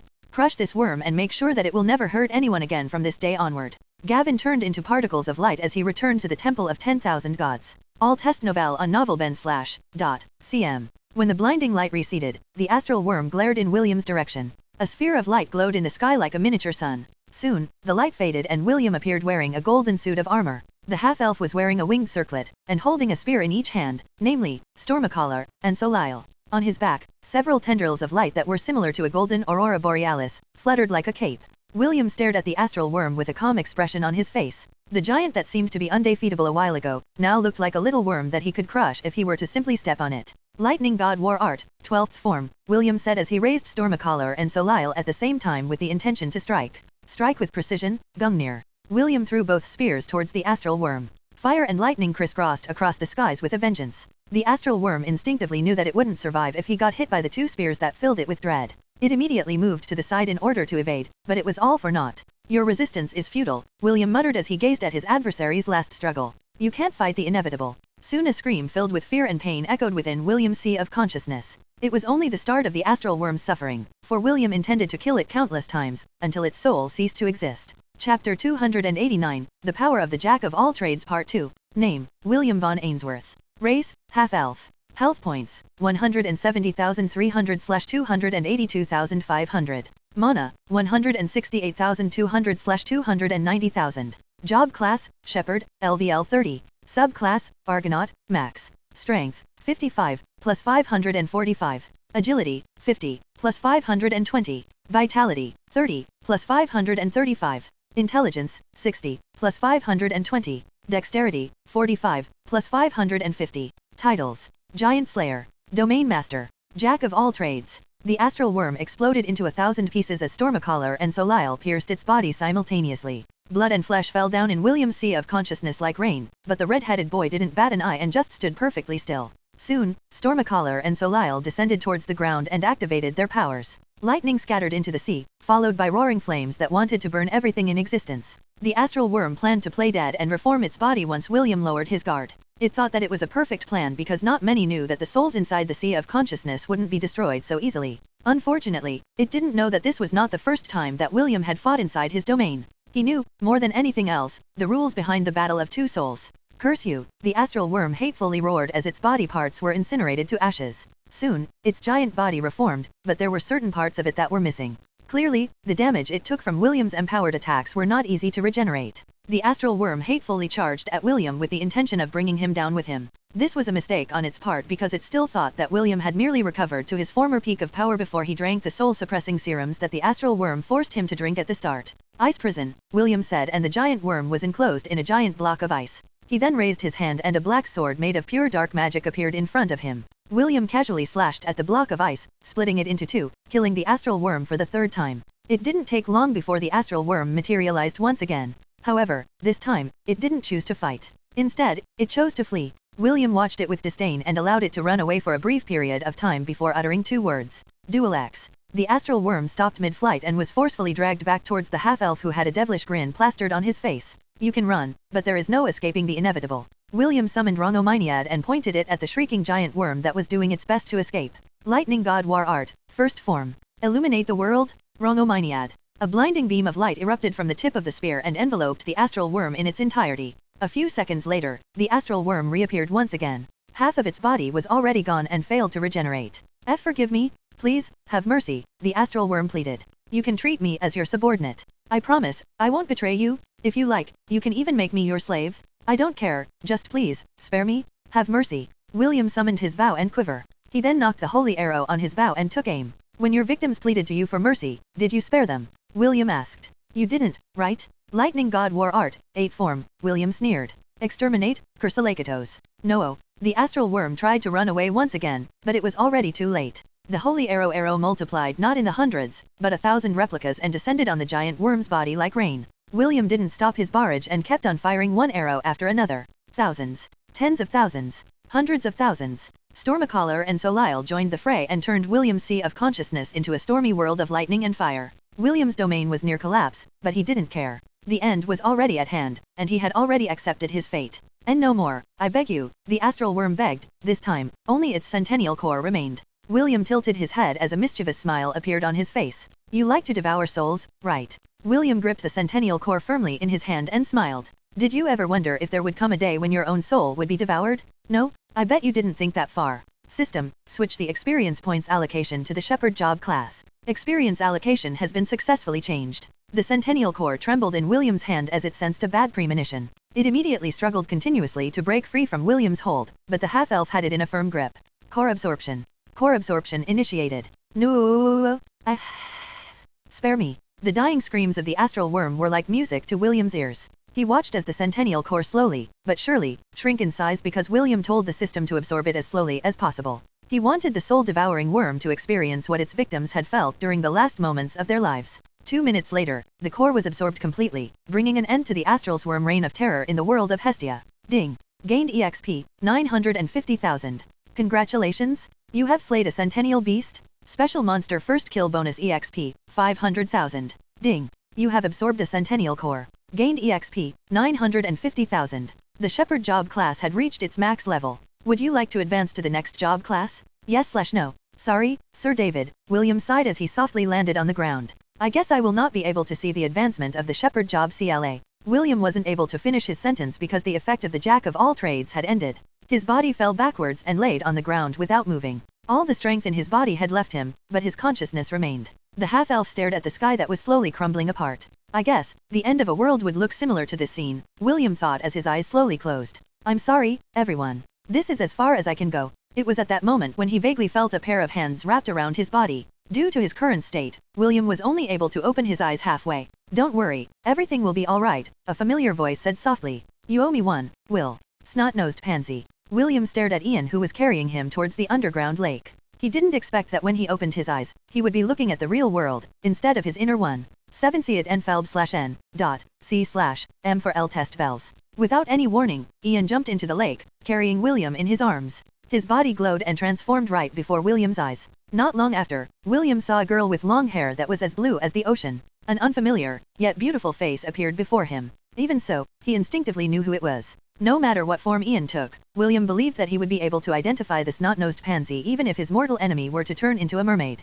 A pair of purple eyes stared back at him, and they were looking at him in an affectionate manner, which was completely different from the gaze that Ian always gave him. William stared at the otherworldly beauty in front of him and recalled the warning that Belle had given him not long ago. While the half-elf was lost in thoughts, Ian's face moved closer and gave him a kiss. She transferred air into his body as she dove deeper towards the center of the lake. After passing the trial of enlightenment, Ian gained the ability to temporarily unlock the seal that was placed on her by the goddess Astrid. William had already lost consciousness at that point because his soul was nearing its limit. When Ian finally arrived at their destination, she used her spiritual power to temporarily maintain William's current condition. After that was done, she placed a hand over her chest and started to sing. Ian sang an otherworldly song and the magic power within the lake swirled around her and William. The underground lake that was hidden in the magic division was not an ordinary lake. It was the exposed part of a ley line that supplied magic power to the Royal Academy. Ian, in her mermaid form, had the ability to convert magic power into spirit power, and use it however she wanted. When the battle in the Grand Colosseum started, she assigned her duty to Brutus and Bruno and went to find Est and Isaac.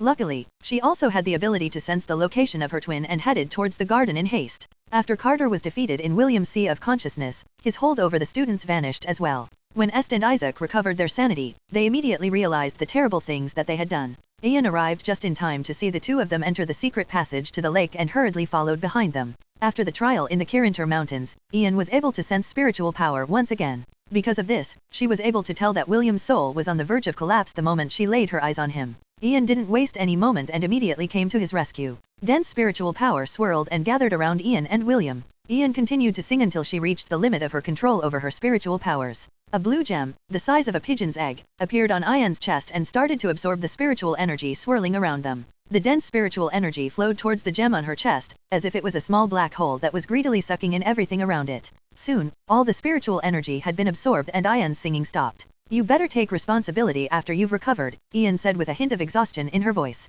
"I will give you the most precious treasure of the mermaid race." Ian braced herself as she plucked the blue gem out from her chest. Blue blood gushed out as soon as the gem was taken out from her body, but she ignored it. The blue-haired beauty endured the pain and pressed the gem over William's own chest. She watched as the gem embedded itself into William's skin and merged with his body. Only after the gem disappeared from her sight, did she manage to breathe a sigh of relief. The wound on her chest gradually healed by itself, but the luster in Ian's blue hair, purple eyes, and body dimmed as well. What she had given William was half of her spiritual core. In essence, she had given him half of her heart. It was the only way that Ian could think of to prevent William's spiritual world from being destroyed completely. "Sleep and recover," Ian whispered softly. "Quarrel with me again after you do. I will be waiting for you, Will." Ian leaned close to kiss the unconscious half-elf one more time to give him some air to breathe. She then swam towards the surface, where her love rivals were anxiously waiting for the red-headed boy's return.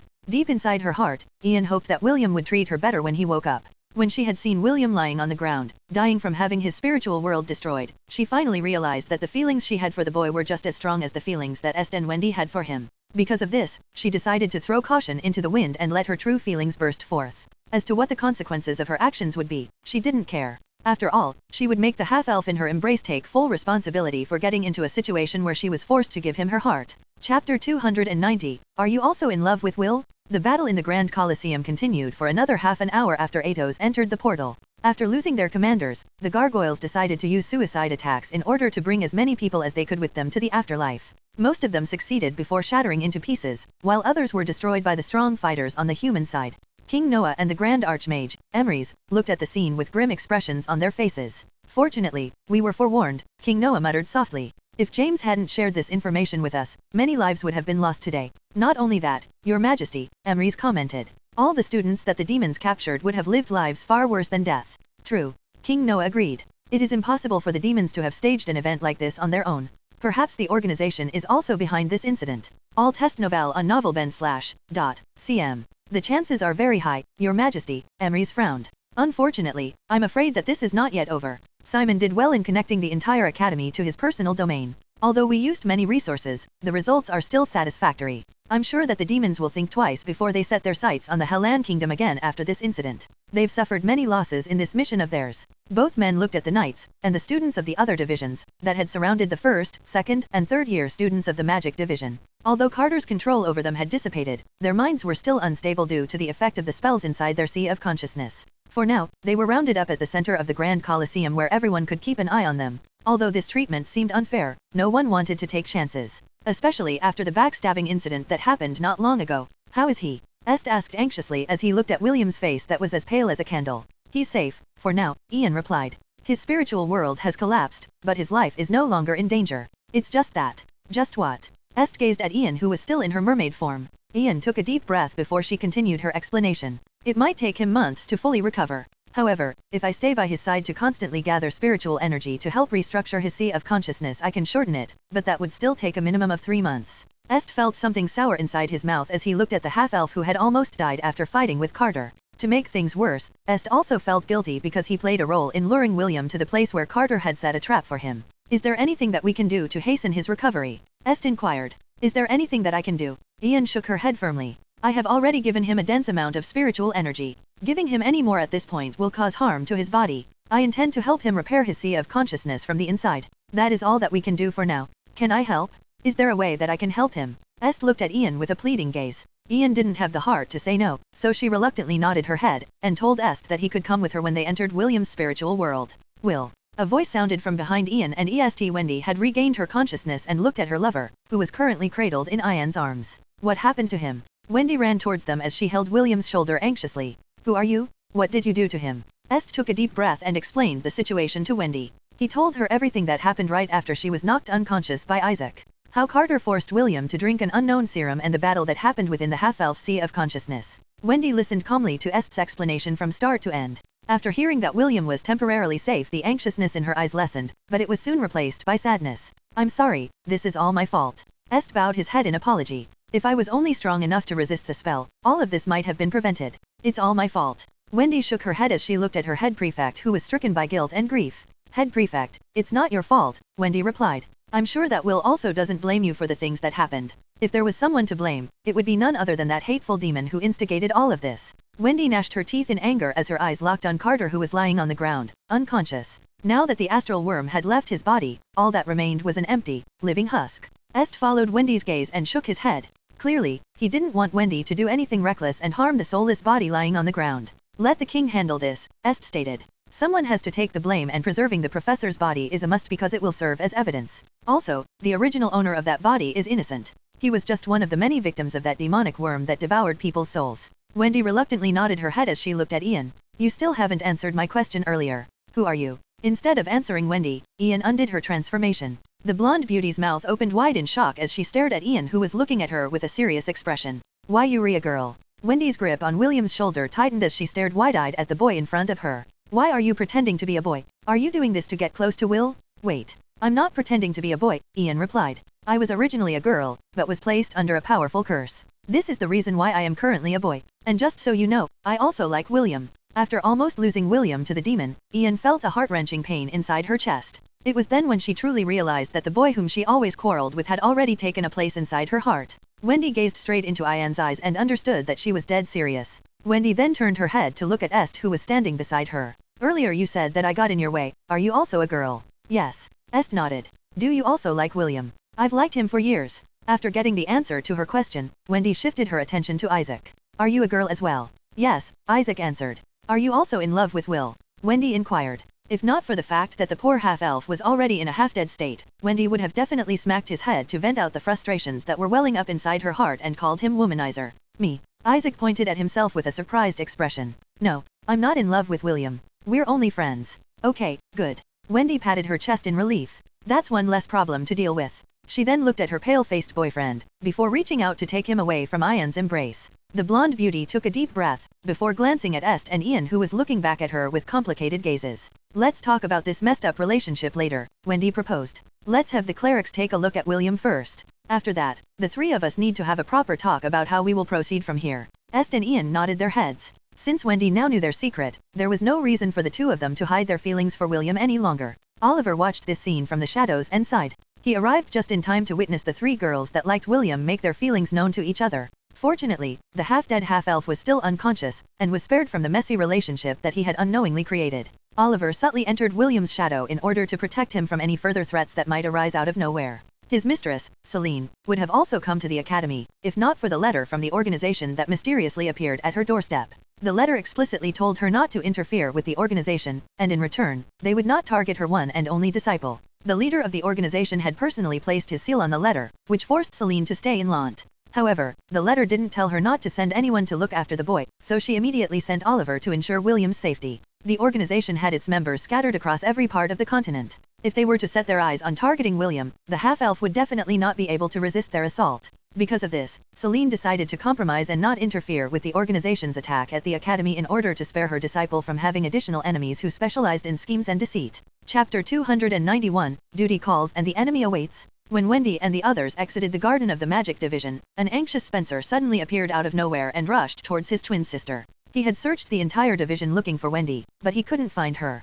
Fortunately, when he was about to head to the other divisions, he saw them exit the garden and immediately ran in their direction. What happened to the Knight Commander? Spencer asked with a serious expression. Are you okay, Wendy? Are you hurt anywhere? I'm fine, big brother, Wendy replied. Are the demons still around? This was the most pressing concern for them at the moment because William was currently unconscious and unable to protect himself if the demons decided to rampage inside the academy. I don't know. Spencer shook his head. I left the Grand Colosseum to look for you, right after the demons appeared. Wendy felt touched because her twin brother prioritized her safety and rushed towards the magic division to look for her. However, when Spencer volunteered to carry William, she firmly rejected his offer. Instead, she urged her brother to check the current situation, while they headed towards the Lunaris dormitory. Spencer agreed to his sister's proposal and returned to the Grand Colosseum. Since Est and the others were with her, and his Knight Commander was currently out of commission, the overprotective Siskin deemed that his sister was currently safe and left with peace of mind. The Lunaris dormitory was the dormitory of the first years in the magic division. Est proposed to take William to his room to rest, while they waited for the battle against the demons to settle down. They were confident that the knights, instructors, and the students would be able to drive the demons away. This was why they decided to prioritize William's safety instead of going to the Grand Colosseum. A man wearing a black robe snuck inside the treasure house of the Royal Academy. He and his men used the demon invasion as a distraction to infiltrate the place where ancient artifacts and treasures were stored within the academy. The black-robed man was one of the members of the organization that helped the demon race set a warp portal in the Grand Colosseum. If the astral worm was there, it would recognize the man as the same person that had given it Carter to be used as a vessel in order to enter the academy and carry out its mission. Due to the sudden turn of events, the defenders of the treasury were forced to split their forces and reinforce the defenders at the Colosseum. Those that remained behind were easily dealt with by the members of the organization who specialized in fighting. Sir, all the guards had been eliminated, a man wearing a black mask reported. Good, the black-robed man replied. Guard all entrances and make sure that no one disturbs me. Yes, sir. The man wearing the black mask nodded his head and stood at the entrance to prevent anyone from interfering with his superior's mission. After walking for a few minutes, the black-robed man stopped in front of a huge black door that was covered in many ancient runes. It was the entrance that led to the treasure house. Only the dean of the academy had the key to open it. Fortunately, they managed to steal the key a day ago, while the dean was having a meeting outside the academy. They left a perfect replica behind in order to prevent Simon, the dean of the academy, from finding anything suspicious. The black-robed man took out a small silver orb from his storage ring and raised it above his head. Let the glory of the Hellan Academy forever burn brightly, the man shouted, and the silver orb in his hand glowed. The door of the treasury slowly opened, revealing mountains of gold coins, jewels, weapons, armors, and other artifacts that had been stored in the academy for many years. La test novelles on, n, fell by /co. The lips of the black-robed man curled up into a grin as he stared at the priceless treasures that were inside the treasure vault. His leader ordered him to ransack the academy's treasury in order to increase their organization's funding. They had used many resources and manpower to instigate the war between the kingdoms and dynasties, and also support the demon race's invasion. Their coffers had decreased by half and they needed some immediate sources of income to keep their operation going smoothly. The black-robed man was about to enter the treasure vault when a hand patted his shoulder from behind. Good job, a voice filled with happiness sounded from behind the robed man. I'll take it from here. You can rest in peace. Before the black-robed man could even react, the same hand that had patted his shoulder grabbed his head and gave it a twist. The sound of bones breaking reverberated within the quiet treasure vault. James tossed the dead body aside and entered the treasure vault with a devilish smile on his face. Time to loot this place, James chuckled as he activated the storage ring in his hand. Like a black hole, all the treasures within the vault were sucked towards James' ring until nothing was left. The old bandit of Lant whistled in satisfaction as he swaggered out of the treasury. If King Noah, Emrys, and Simon were there to witness James' act of banditry, all of them would definitely summon their weapons and fight the old coot to the bitter end.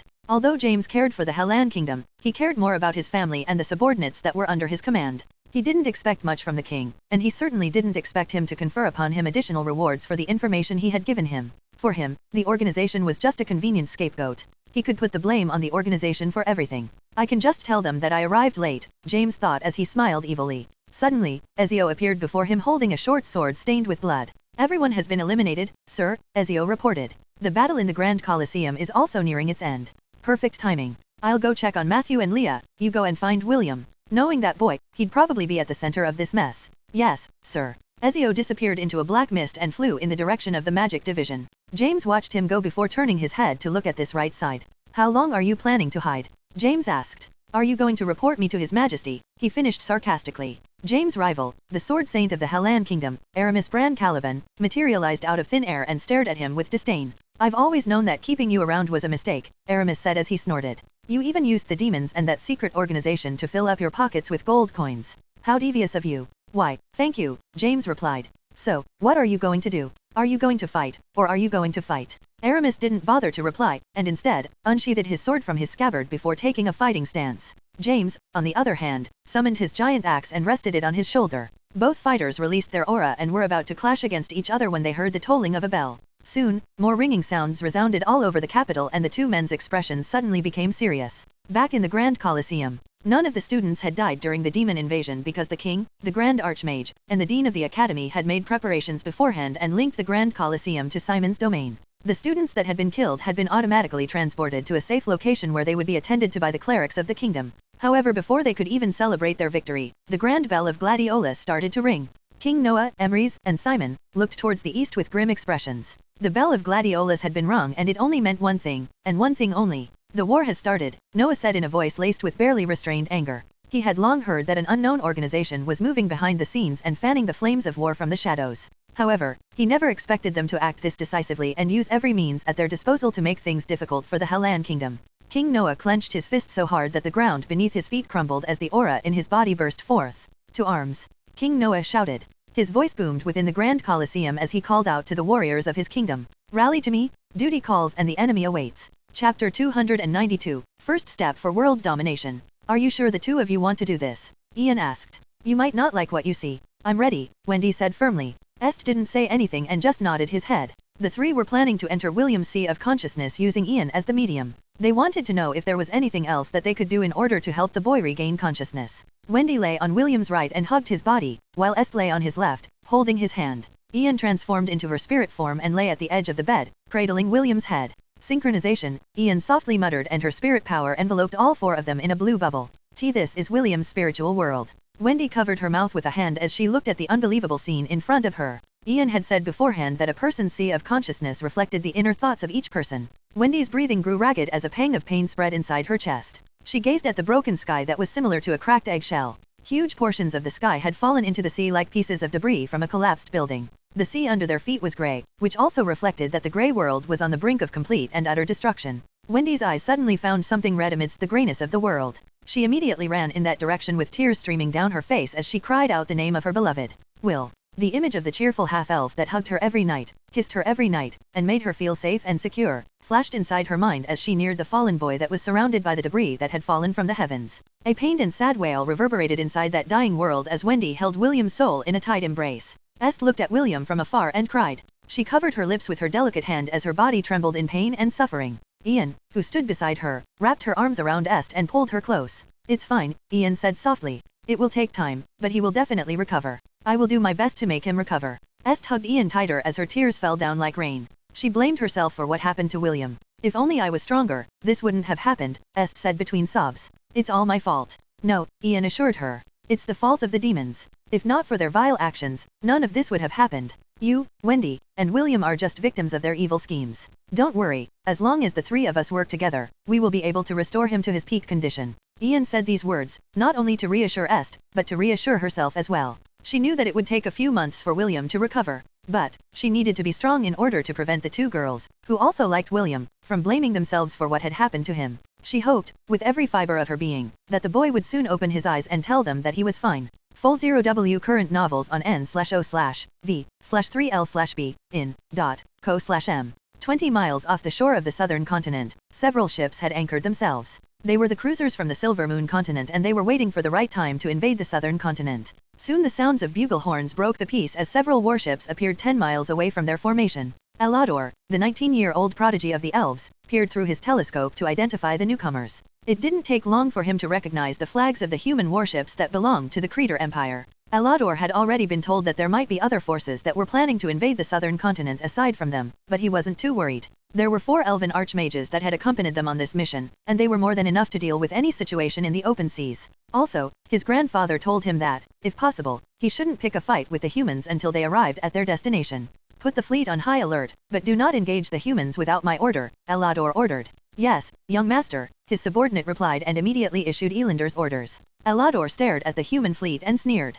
His clan was one of the factions within the Silver Moon continent that detested humans. This was also why he was chosen among the other 11 prodigies to be the grand commander of this mission to invade the southern continent. The ancient elven families had long wanted to prove to the world that they were the superior race, and all other races should bow before them. If not for the fact that it took many years for the world tree to fully recover, they might have launched an invasion long ago. It could even be said that this mission to conquer the southern continent was only their first step towards world domination. Alador believed that after this mission ended, he would be one step ahead of his peers in being able to court the elven princess who had accompanied them to this mission. Although the king of the elves had taken a back seat when it came to politics, and allowed the elven council to take over, it didn't change the fact that all the elves still showed him their utmost respect and reverence. Just as the elves were observing them, a handsome young man in his late teens looked back at the elven formation in the distance. He had a smile on his face as he casually waved for his men to stand down.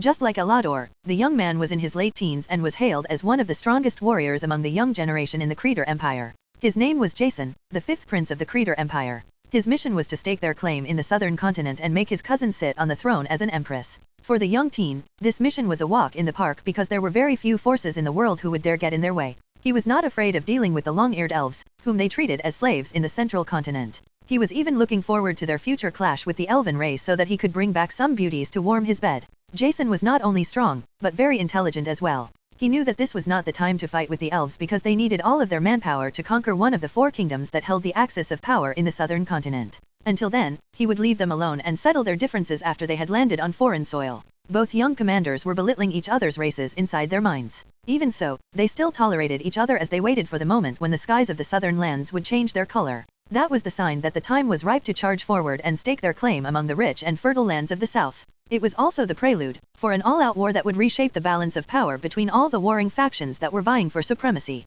Chapter 293, Important Talk with the Gods. Will, time to wake up. How long do you plan to sleep? An adorable voice asked. If you don't wake up soon, I'm going to give you a kiss. William's eyes slowly opened when he heard the familiar voice that whispered in his ears. The adorable face of the lowly goddess appeared in his vision with her lips puckered outward to give him a smooch. William hurriedly raised his hand to block her lips, but was surprised by what he saw. Instead of his hand, the one that blocked Lily's lips was a furry, padded hand that made the lowly goddess giggle.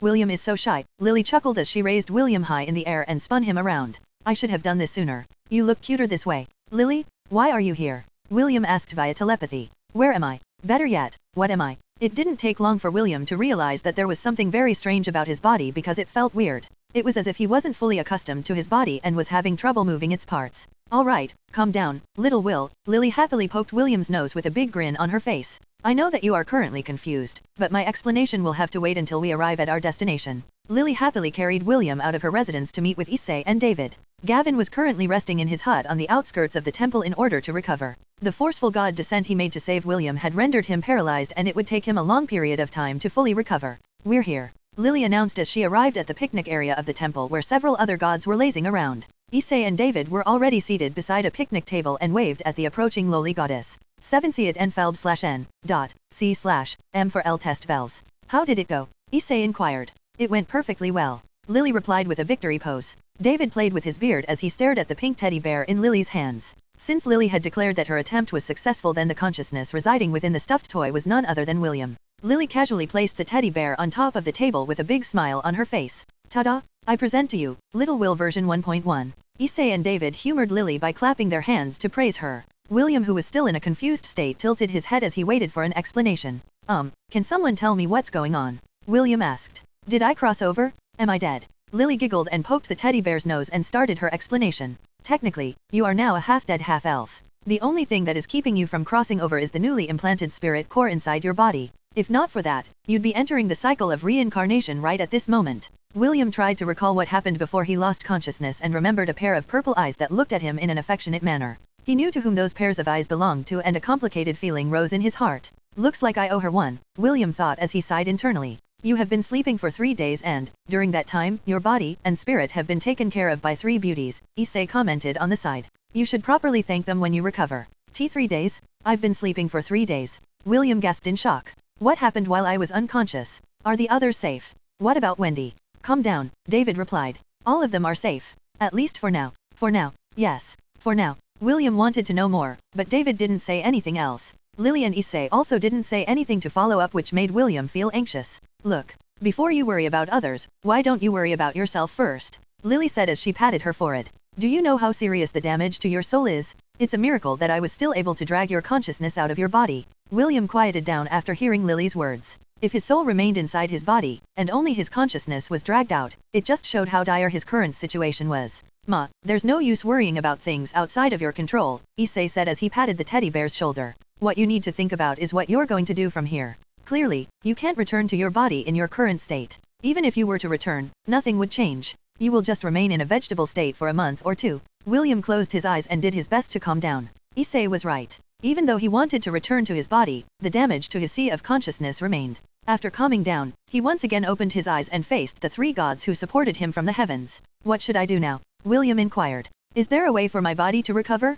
Can any of you help me? The 3 gods exchanged a glance and looked back at him with serious expressions on their faces. The damage in your sea of consciousness will recover in time, but it will take at least a few months for it to fully recover, Issei answered with confidence. Right now, Ian and the others are doing their best to speed up the process, but you can't rush something like this. Souls are very delicate things. It takes a great amount of spiritual energy to damage them, and requires the same amount to restore them. David cleared his throat as he looked at the depressed teddy bear in front of him. However, that doesn't necessarily mean that you can't awaken from your current state. Of course you can. In fact, you can even fight, but you can only do that for a very short period of time. If you exceed your limit, your already crumbling soul will collapse completely. When that happens, it will take at least 1,000 years for your soul to recover and enter the cycle of reincarnation. William sighed in relief when he heard that there was still hope for him to awaken in the real world. Although the part about his soul collapsing completely scared him, he was more worried about staying in a vegetable state for months. Ma, let's not talk about these things first, Lily interjected. Let's talk about the important ones. William, it's about time that you learned how to use the divinities that we gave you. Don't tell me that you only thought of my lollipop as an ordinary snack to lure cute little girls to follow you around. Although I don't mind if you do that, people around you will definitely treat you as scum. Your lollipop isn't just a snack. William scratched his head. I thought it was just a candy that dispelled other status effects. It can do more than that. Of course it can, Lily said in an arrogant manner. At most, you are only using 10% of its full power. And you're using mine at 25%, Issei commented. You're also not fully utilizing the power of the shepherd job class, David joined his friends in nagging at William. You're missing out on a lot of things. The 3 gods stared at William with mischievous smiles on their faces. Don't be in a hurry to return, little Will, Lily said with a big grin on her face. You will be undergoing divinity training so that you don't waste the precious gifts that we gave you. I still can't stomach the fact that a worm almost benefited from the blessings that we gave you. If that really happened, I would have descended into your world and ripped that worm to pieces. After Lily's outburst, the 3 gods dragged William to the outskirts of the temple to start his divinity training. Issei and David shared the same opinion as the lowly goddess. If William had known how to utilize the divine powers that they had given him, even in his weakened state, the astral worm wouldn't have been able to beat him so easily. Chapter 293, Important Talk with the Gods. Will, time to wake up. How long do you plan to sleep? An adorable voice asked. If you don't wake up soon, I'm going to give you a kiss. William's eyes slowly opened when he heard the familiar voice that whispered in his ears. The adorable face of the lowly goddess appeared in his vision with her lips puckered outward to give him a smooch. William hurriedly raised his hand to block her lips, but was surprised by what he saw. Instead of his hand, the one that blocked Lily's lips was a furry, padded hand that made the lowly goddess giggle. William is so shy, Lily chuckled as she raised William high in the air and spun him around. I should have done this sooner. You look cuter this way. Lily, why are you here? William asked via telepathy. Where am I? Better yet, what am I? It didn't take long for William to realize that there was something very strange about his body because it felt weird. It was as if he wasn't fully accustomed to his body and was having trouble moving its parts. All right, calm down, little Will. Lily happily poked William's nose with a big grin on her face. I know that you are currently confused, but my explanation will have to wait until we arrive at our destination. Lily happily carried William out of her residence to meet with Issei and David. Gavin was currently resting in his hut on the outskirts of the temple in order to recover. The forceful god descent he made to save William had rendered him paralyzed, and it would take him a long period of time to fully recover. "We're here," Lily announced as she arrived at the picnic area of the temple where several other gods were lazing around. Issei and David were already seated beside a picnic table and waved at the approaching lowly goddess. 7 See it N/N/C/M for L test bells. "How did it go?" Issei inquired. "It went perfectly well," Lily replied with a victory pose. David played with his beard as he stared at the pink teddy bear in Lily's hands. Since Lily had declared that her attempt was successful, then the consciousness residing within the stuffed toy was none other than William. Lily casually placed the teddy bear on top of the table with a big smile on her face. "Ta-da! I present to you, Little Will version 1.1. Issei and David humored Lily by clapping their hands to praise her. William, who was still in a confused state, tilted his head as he waited for an explanation. Can someone tell me what's going on?" William asked. "Did I cross over? Am I dead?" Lily giggled and poked the teddy bear's nose and started her explanation. "Technically, you are now a half-dead half-elf. The only thing that is keeping you from crossing over is the newly implanted spirit core inside your body. If not for that, you'd be entering the cycle of reincarnation right at this moment." William tried to recall what happened before he lost consciousness and remembered a pair of purple eyes that looked at him in an affectionate manner. He knew to whom those pairs of eyes belonged to, and a complicated feeling rose in his heart. "Looks like I owe her one," William thought as he sighed internally. "You have been sleeping for 3 days and, during that time, your body and spirit have been taken care of by 3 beauties," Issei commented on the side. "You should properly thank them when you recover." "3 days? I've been sleeping for 3 days." William gasped in shock. "What happened while I was unconscious? Are the others safe? What about Wendy?" "Calm down," David replied. "All of them are safe. At least for now." "For now? Yes. For now." William wanted to know more, but David didn't say anything else. Lily and Issei also didn't say anything to follow up, which made William feel anxious. "Look, before you worry about others, why don't you worry about yourself first?" Lily said as she patted her forehead. "Do you know how serious the damage to your soul is? It's a miracle that I was still able to drag your consciousness out of your body." William quieted down after hearing Lily's words. If his soul remained inside his body, and only his consciousness was dragged out, it just showed how dire his current situation was. "Ma, there's no use worrying about things outside of your control," Issei said as he patted the teddy bear's shoulder. "What you need to think about is what you're going to do from here. Clearly, you can't return to your body in your current state. Even if you were to return, nothing would change. You will just remain in a vegetable state for a month or 2. William closed his eyes and did his best to calm down.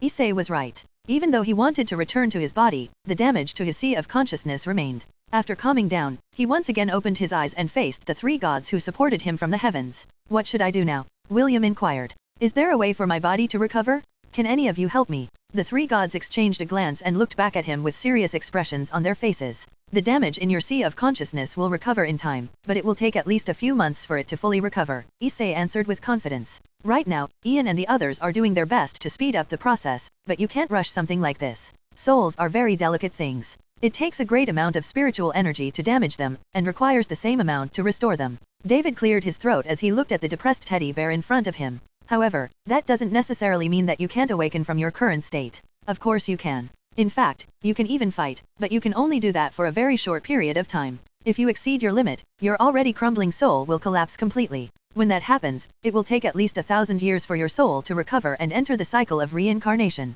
William sighed in relief when he heard that there was still hope for him to awaken in the real world. Although the part about his soul collapsing completely scared him, he was more worried about staying in a vegetable state for months. "Ma, let's not talk about these things first," Lily interjected. "Let's talk about the important ones. William, it's about time that you learned how to use the divinities that we gave you. Don't tell me that you only thought of my lollipop as an ordinary snack to lure cute little girls to follow you around. Although I don't mind if you do that, people around you will definitely treat you as scum."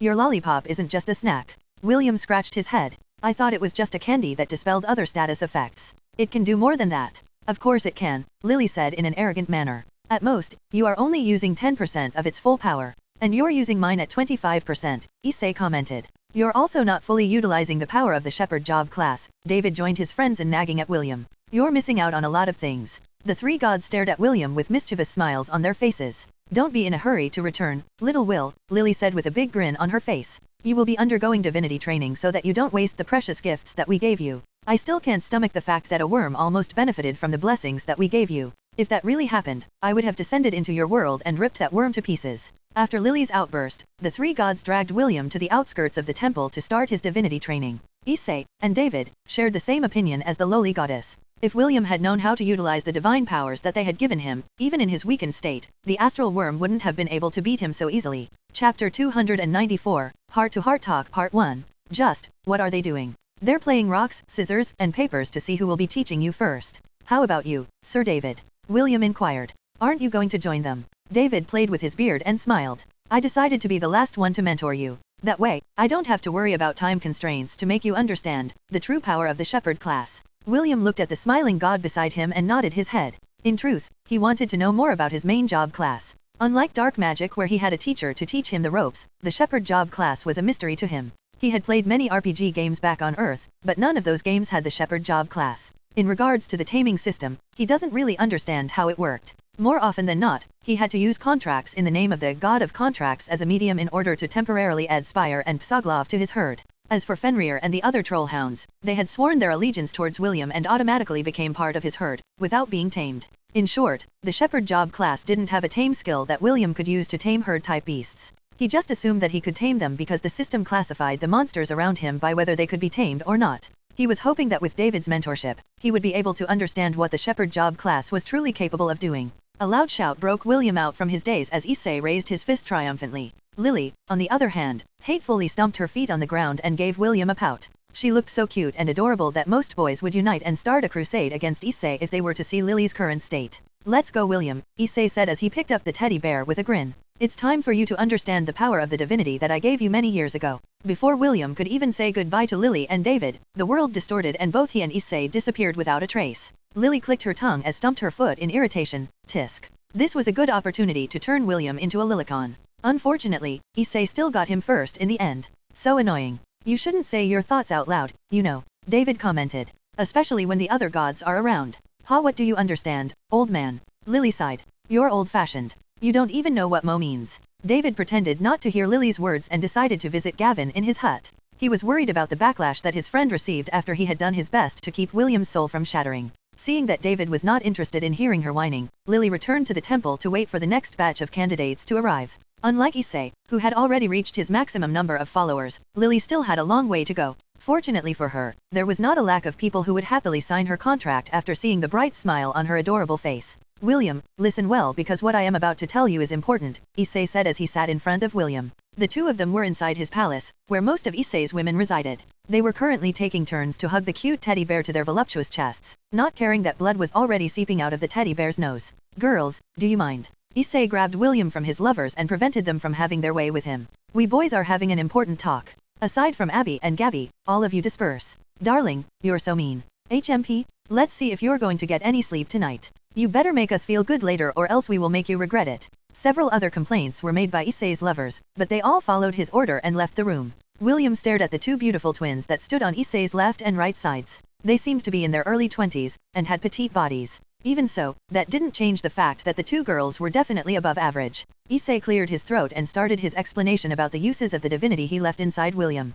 Right now, you are only able to use 25% of the power of the chess piece that I gave you, Issei stated in a serious tone. This has nothing to do with affinity, talent, or race. You simply don't have the qualifications to use its full power because you are still too young. Only when you come of age will the final seal on my divinity break and allow you to use its power to its maximum potential. All new hafters and Wbnovel.com. Issei stood up from his seat and made a gesture. Abby, the one seated on Issei's left, glowed and transformed herself into a sword. The harem god firmly gripped the sword's handle and gave it a few swings. With each slash of his sword, several air blades materialized out of thin air and shot in the direction Issei aimed at. Issei made another gesture and Gabby, who was watching her lover's performance, smiled before transforming into a round shield. The shield flew towards Issei and the latter caught it with his left hand. The power of my divinity is the power of bonds, Issei said in a voice laced with tenderness and affection. The more intimate you are with your lover, the more powerful the connection will be. This will allow you to use powerful abilities that are exclusive to them. The two girls transformed back to their natural bodies and hugged Issei.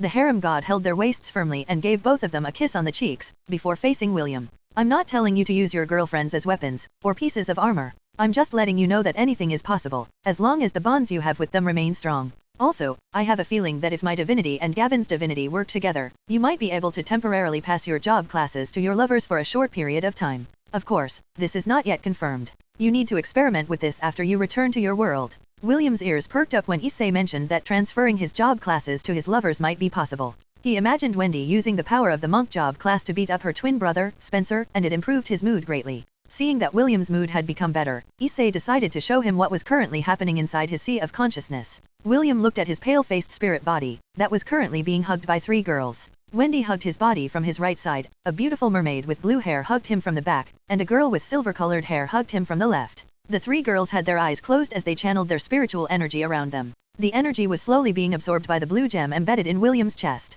William's gaze softened as he looked at the 3 girls who were doing their best to help him recover faster. William, you are loved, Issei commented. I'm sure that you already know what to do, so I will not interfere with your affairs. However, allow me to give you some advice. Women like it when the man they love tells them that he loves them. Don't just show, and make them feel, that you love them. Use words as well.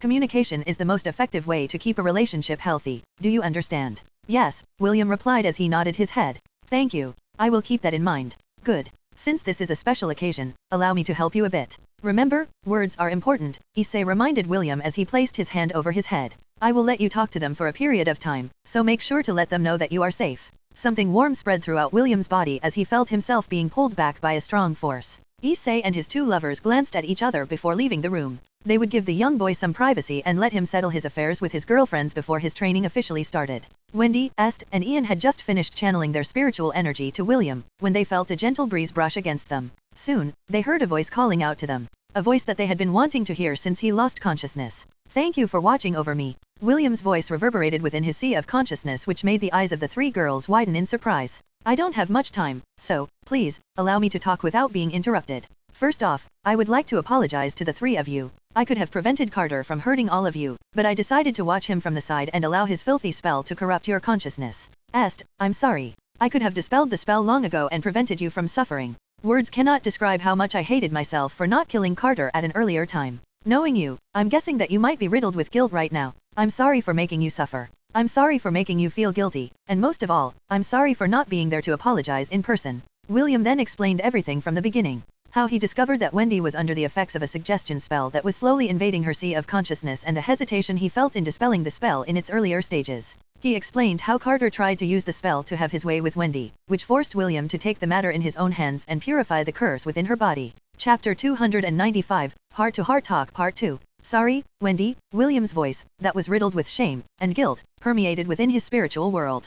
I used you as bait in order to get close to Carter. I placed you in the way of great harm and he almost succeeded in forcing you to do things that you would have never done in your sober state. I don't know if you hate me right now, but know this, I will accept any punishment that you will give me once I recover. I'm sorry if you feel disillusioned with me. If you want to put an end to our relationship, then I will accept it. I am the one at fault and I don't deserve someone like you in my life. Wendy clenched her fist and lightly pounded William's chest. She had forgotten that the half-elf had told them not to interrupt his words. The feelings in her heart had burst out, which caught the 2 girls beside her by surprise. If you want to apologize, then open your eyes and apologize to me face to face. Wendy growled in frustration. I'll make sure to punch you without holding back until I have vented out all of my frustration. Are you trying to kill me? William's voice laced with helplessness whimpered. I'm only barely hanging on to life. One full-powered punch from you would immediately send me to the cycle of reincarnation. Wendy stopped her punches. Okay, I'll wait for you to recover then punch you. Why didn't you tell me this earlier? Is this why you were feeling anxious? Is this why you were feeling guilty? You've been bottling all of these feelings inside you for a very long time and fighting this battle alone.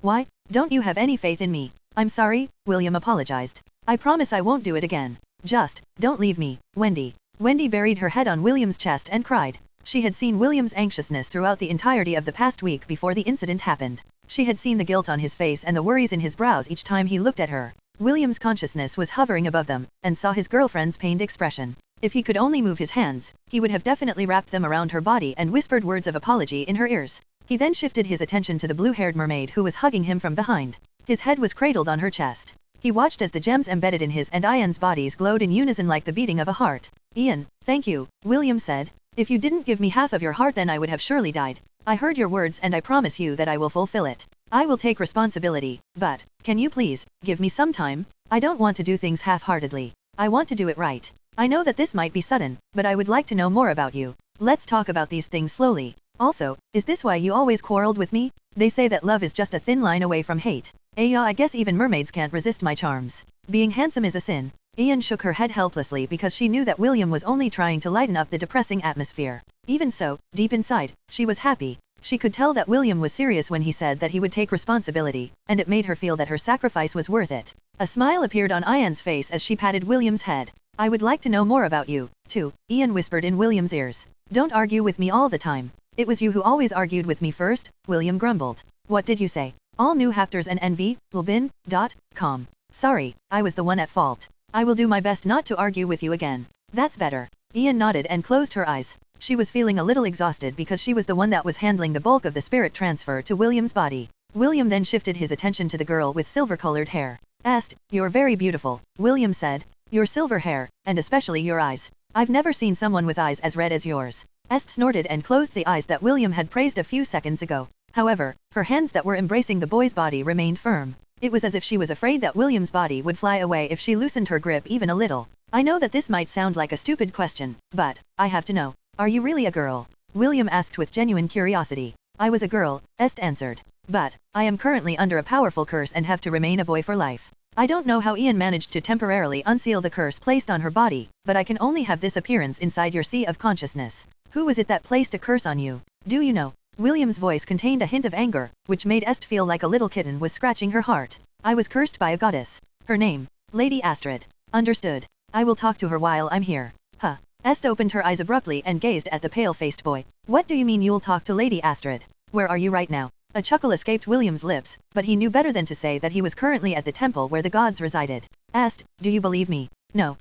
Why not? William inquired. You dare not believe this amazing half-elf? This handsome half-elf that could make all the girls in the academy swoon with a single wink. Est scoffed and flicked the unconscious spirit body's head in annoyance. Why should I believe in a womanizer? You already have Wendy, and Ian, now you want to have me, too? I'm not that cheap. William smiled at the stubborn girl that was clinging to his body. I have an idea. Why don't the two of us make a bet? You and your stupid bets. I don't like to make bets with a womanizer. Don't be like that. Listen to me first, William said in a voice that was similar to an adult coaxing a child. How about both of us make a promise instead? Go on, I'm listening, Est replied in a guarded tone. I will find a way to fully undo the curse on your, Ian's, and Isaac's bodies. After you turn back into a girl, then you become my girlfriend. And if you are unable to undo the curse. William paused for a brief moment before answering. If I fail to undo the curse, then you can make me your boyfriend. It's a win-win situation, don't you think? I have a better idea. A mischievous smile appeared on Est's face as she said her proposal. How about I ask Lady Astrid to turn you into a girl instead?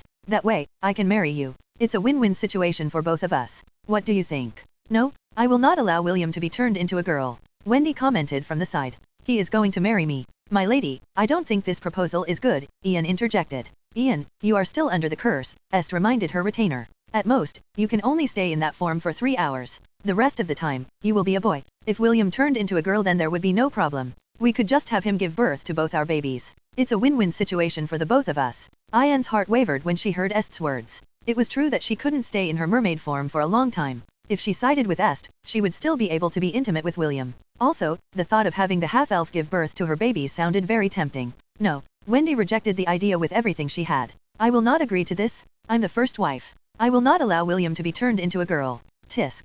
Tisk. Est and Ian clicked their tongues, while William watched the three of them with a complicated expression. Naturally, he didn't want to turn into a girl, and he didn't want to give Est empty promises as well. For the time being, he decided to put the matter on hold until he had a proper talk with the goddess Astrid. In order to change the topic, William decided to inquire about what had happened after the incident. The gods didn't tell him anything, so he was curious about the aftermath of Carter's failed attempt to take over his body. The expressions on the faces of the three girls immediately became serious. They had completely forgotten about the affairs of the kingdom after they heard William's voice inside his sea of consciousness. William, the war has started, Est said with a sad expression. And it doesn't look good. We are currently being pushed back by the combined forces of the two dynasties. I'm afraid that it won't take long before their forces break through to our second line of defense. Currently, the Sword Saint and the Archmages are holding them back. Even so, I'm afraid that it will only take a week or two before Windsor Fortress falls. Est then narrated the series of events that followed the demon invasion in the academy. He now understood why David said that Wendy and the others were safe for now.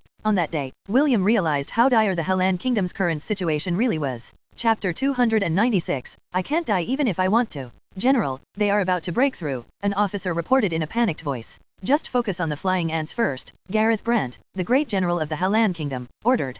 Although everyone around him was panicking, he alone had a calm expression on his face. Such was the willpower of the man who stood at the top of the military forces of the Helland Kingdom. His eyes glanced at the gate that was on the verge of collapse, before shifting his attention to the 3-meter-long ants that numbered in the thousands. Several ants had crawled over the fortress walls, causing the defenders to engage them in a life and death battle. Archers and magicians, eliminate the flying insects, Gareth said in a tone that snapped everyone from their panicked daze. It doesn't matter if they break through the gates. Full 0W current novels on n/o/v/3l/b in.co/m. Gareth unsheathed the sword in his scabbard and raised it high. For the glory of the Hellan Kingdom, kill, kill. The melee fighters redoubled their efforts as they slayed the ants that were climbing their fortress walls. The archers and magicians no longer hesitated and rained their attacks on the flying ants that were attacking them from the skies. 5 minutes later, a loud explosion reverberated amidst the shouts and cries in the battlefield. The soldiers from the Anisha dynasty came storming inside the fortress. The first wave of invaders hadn't even taken 20 steps inside the fortress before all of their heads were separated from their bodies. Fountains of blood erupted as the beheaded corpses fell down on the ground, painting their surroundings red with their blood. A man, wearing a black robe, stood at the main entrance of the fortress, holding a silver sword in his hand. "Welcome to Windsor Fortress, Aramis Bran Caliban, the sword saint of the Hellan Kingdom," said with a smile. "Please, enjoy your stay, because this is the place where you are going to be buried." Aramis casually waved his sword and the bodies of hundreds of soldiers were split in two. Those who managed to survive the attack screamed in terror as they ran back out of the fortress. Unfortunately for them, Aramis had no intention of letting them go. He let out another sword strike to end the lives of the fleeting men. However, a powerful blow stopped his attack from reaching his targets. "Don't you have any shame, Aramis?" A gray-haired man materialized out of thin air and stood facing the sword saint of the Hellan Kingdom. "You've broken the unwritten rule. Saints aren't supposed to cut down those below the mithril ranks during times of war. Aren't you afraid of the consequences of your actions?" Aramis chuckled as if what the man told him was a funny joke. He then pointed his sword at the gray-haired man and sneered. "Consequences? Unwritten rules? Don't make me laugh, Emmerich," Aramis said in disdain. "Two dynasties attacking a single kingdom, without even a declaration of war, and you tell me about rules." Emmerich grinned and unsheathed his sword. "You're right. There's no point in talking about rules at this point in time." Suddenly, the two sword saints vanished from where they stood. A resounding clash that sent shockwaves across the battlefield made the invaders and defenders alike brace themselves from the impact. "Aren't you afraid that you'd be killing your own men if we fight inside this fortress?" Emmerich said after gaining some distance away from his opponent. His right hand, that was holding the sword, felt numb from the initial clash he had with Aramis. It had been a long time since the two of them had crossed swords and, from his initial probing, Emmerich immediately realized that Aramis had increased his cultivation and was already a level stronger than him. "I'm not afraid," Aramis replied. The moment the brave men of Hellan stepped inside this fortress, they were all prepared to die. From the lowest soldier, to the highest general, they will fight to the death to defend our kingdom. "What about you? Aren't you afraid to die?" Emmerich sneered. Amaris snorted. "I can't die even if I want to." Aramis once again raised his sword as his eyes glowed blood red. James had given him a nickname, Salamander, not because he hated him, but because Aramis was one pesky opponent that even the overlord of Lant found annoying. Aramis took a step forward and immediately appeared 4 meters away from Emmerich. He thrust his sword forward, fearlessly, and didn't care about the fact that the other sword saint of the Aenisha dynasty had already snuck up behind him. Emmerich expertly parried the blow and prepared a counterattack. A sneer appeared on his face as he saw the blade of his partner pierce through Aramis' chest, while Emmerich's own sword pierced through Aramis' head. The two sword saints exchanged a look and smiled. They knew that Aramis was strong, but if they created the perfect trap for him, even a sword saint would die, or at least suffer a serious injury in the process. Emmerich was about to pull his sword out from his opponent's head when his eyes widened in shock. "Are you Ark?" Emmerich wasn't able to finish his words before the hand holding his sword was cut off from his body. His comrade didn't fare any better as a silver sword pierced through his chest. "Why you? How?" the sword saint that had stabbed Aramis from behind asked as he fell on his knees. Aramis didn't give him an answer. Instead, the silver sword moved like a blur and separated his head from his body. Until the moment of his death, the sword saint still didn't realize how Aramis was able to escape their perfectly timed attack that destroyed both of his heart and brain at the same time. Emmerich didn't wait to see his partner's demise because he had already retreated from the battlefield. He decisively left the moment his hand was cut off, and focused his attention on his movement technique. "Too bad, one got away," Aramis sighed as he stepped on the head of the sword saint, who had stabbed him in the back, and turned it into meat paste. He didn't stop there and breathed flames from his mouth to incinerate the dead body under his feet. As he burned the corpse into ashes, the gaping holes in his chest and head slowly regenerated. A minute later, Aramis was back to his usual self, with the exception of a bloodstain on his forehead and chest. Aramis then looked on top of the ramparts where the great general of the Hellan kingdom stood. Gareth gave him a brief nod before shifting his attention back to the battlefield. Both of them had roles to play and the war had just begun. The Anisha dynasty had 3 sword saints. One was dead, another had lost his dominant hand, and the third was somewhere else. Aramis regretted that he wasn't able to dispose of Emmerich because the latter had hastily retreated, while using his companion as cannon fodder to buy him some time to escape. "It's fine, this will give us a little more time," Aramis thought as he stepped forward. A bugle horn sounded in the distance and the army of the Anisha dynasty made a hasty retreat. The defenders watched them go with hate-filled eyes, but they didn't dare to pursue them. They knew that their enemies would be back and, when that happened, another grueling battle would take place. There was a reason why James hated Aramis, and that was not just because the latter had fallen in love with the same woman as him. No, James hated Aramis because he was one of the few people that he couldn't kill within the entirety of the southern continent. Why? It was because the salamander of the Hellan kingdom was nearly immortal. Even if one were to turn his body into meat paste, he would still rise and haunt you like a ghost out for vengeance. Not many people knew this. Their opponents only thought that he had a very strong regenerative ability that made him very hard to kill. That's why Emmerich and his partner had targeted his heart and brain at the same time, in order to kill him instantly. Alas, they didn't know anything about the curse that was placed on Emerich's body. A curse that was placed on him by the woman he loved. The same woman that James married many years ago. The woman that had brought the two greatest men in the Hellan kingdom to their knees and made them spill rivers of blood in her name. She was none other than Urza Anwen Aif, the undying witch that hailed from the Zealand dynasty. Chapter 297, First Familia Member Part 1. No chapters will be fully updated at novl/bin.com.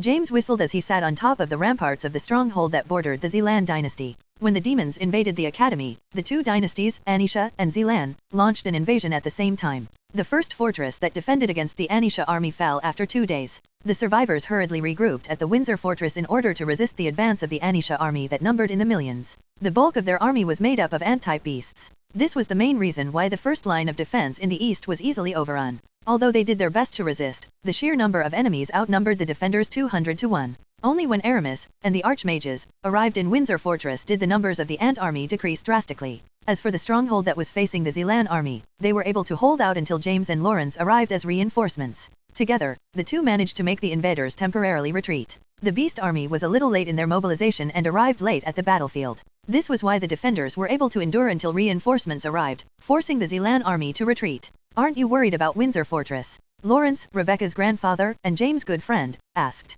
I heard that it can collapse any moment now. James scratched his bum as he looked at the vast army that was slowly approaching the stronghold. I'm more worried about the enemy once that lizard gets serious, James replied without a care in the world. I hope they kill the bastard so I can spit on his grave. I've been dreaming of it for years. Lawrence sighed as he shook his head helplessly. He knew about the bad blood between James and Aramis, and so did the other old fogies that had served the former king. The two were like oil and water, and would immediately attack each other if they were given an opportunity. Oh, what a big ox! James nodded in satisfaction as he appraised the towering giant in the distance. If I'm not mistaken, its name is r18. Not bad, at least millennial rank. I wonder if I can use that ox to expand our farmlands. Hey, is an ox part of a herd? Herd? Well, I guess that you can consider a group of oxen a herd, Lawrence replied after eyeing the beast from afar. I didn't know you were interested in these kinds of things. James chuckled, but didn't say anything else. How could he possibly say that he was planning to catch the giant ox and give it to William? The boy had casually told him a few years ago that if James were to see a strong beast that belonged to the herd, he should catch it and bring it back to Lant, so that the half-elf could try his hand at taming it.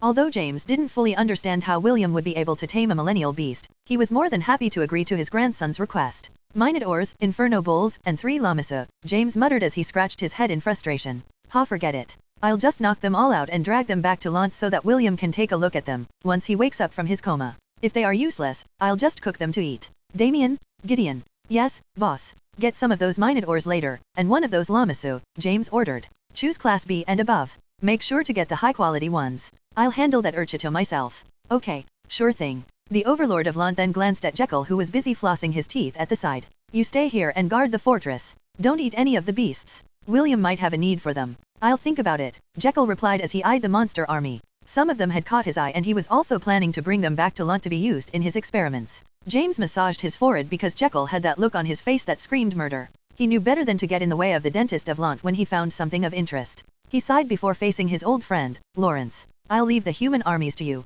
Leave the beast army to me. Lawrence nodded his head. Fine. Let's end this quickly. The 5 men stared at the 100,000 army in front of them as if they were just dealing with toddlers. Although there were existences within the Zealand army that were equal to them in strength, they were not the least bit worried about it. Why? Because James was there to oversee the battle. If he was so easy to kill, Aramis would have already done it long ago. The fact that James was still alive and kicking proved that he was a tough nut to crack. It has been a while since I saw the Beast Conqueror in action. Lawrence narrowed his eyes as he looked at his old friend. I swear to the gods, each and every member of the Ainsworth family is a freak of nature. I'm glad they are not my enemy. Okay, focus, Issei said with a serious expression. Don't force it. Let your consciousness slowly spread towards your body. The voice of the harem god whispered in William's ears as he slowly joined his consciousness with his spirit body. Issei was training William how to merge back with his body, so he could check on the current status of his king chess piece. The harem god insisted that, although William was still unable to use the full power of his divinity because he was still underaged, Ian's sacrifice made it possible for William to connect with her through the spirit core embedded inside his body.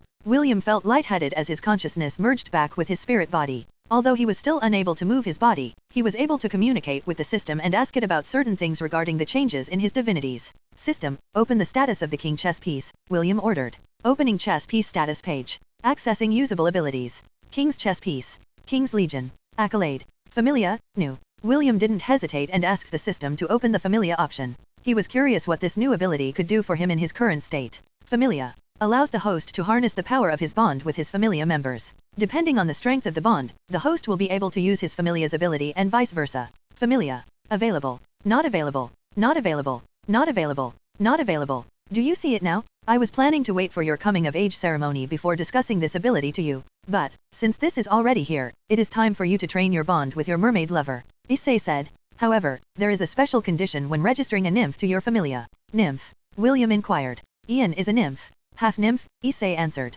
But, a nymph nevertheless. In order to add her to your Familia, you need to know her true name first. Unlike humans, nymphs are bestowed a true name on the day of their birth. Issei's voice became extremely serious as he continued his explanation. Remember this, William, there are some beings in the world that are born with a true name. Whoever knows their name will be able to command them to do anything. William nodded his head in understanding. Although he had read similar things in novels before, this was the first time he would actually put it into practice. What's wrong? Issei asked after a few minutes passed in silence. Are you perhaps hesitating to have full control over the lives of others? Yes. Somehow, this feels wrong. Wrong? Are you stupid? Indecisive guys like you are the ones that get NTR'd in real life. Since Ian has already given you half of her heart, you should take responsibility and not be a wishy-washy individual. Or, are you perhaps waiting for other men to know her true name? Of course not. It's just.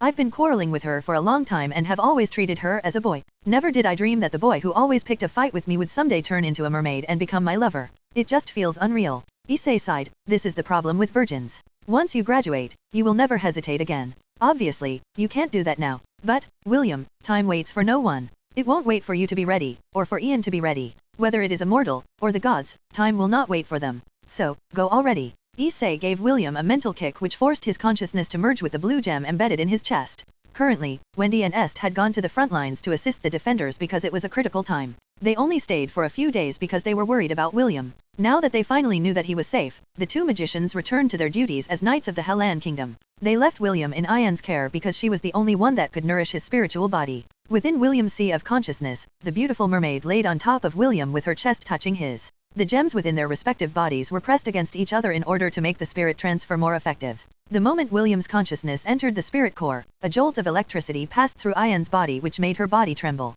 William? Ian asked with uncertainty. William had already told them that he didn't know when he could communicate with them again. Although Ian had attempted several times to communicate with him through her spirit core, the unconscious boy remained unresponsive. This was the first time since their first discussion that Ian got a reaction from him. It's me, Ian. There is something very important that we need to talk about. What is it? Do you regret it? William asked. Do you regret giving me half or your heart? William wanted to slap himself for asking such a cheesy question. He had thought of a lot of things he could say to start the conversation, but nothing came to mind. It was at that moment when this question suddenly appeared in his consciousness. Since William was currently in this conscious form, all the things that pop up inside his head were automatically spoken out loud. The half-elf watched as Ian's expression suddenly became serious. He waited with bated breath for Ian's answer. The answer that would take their relationship to the next level. Chapter 298, First Familia Member Part 2. Ian didn't answer William's question right away. Instead, she recalled the first time she met the red-headed shepherd who just happened to be going to the same temple as them. Back then, she didn't know why she felt irritated whenever she saw him.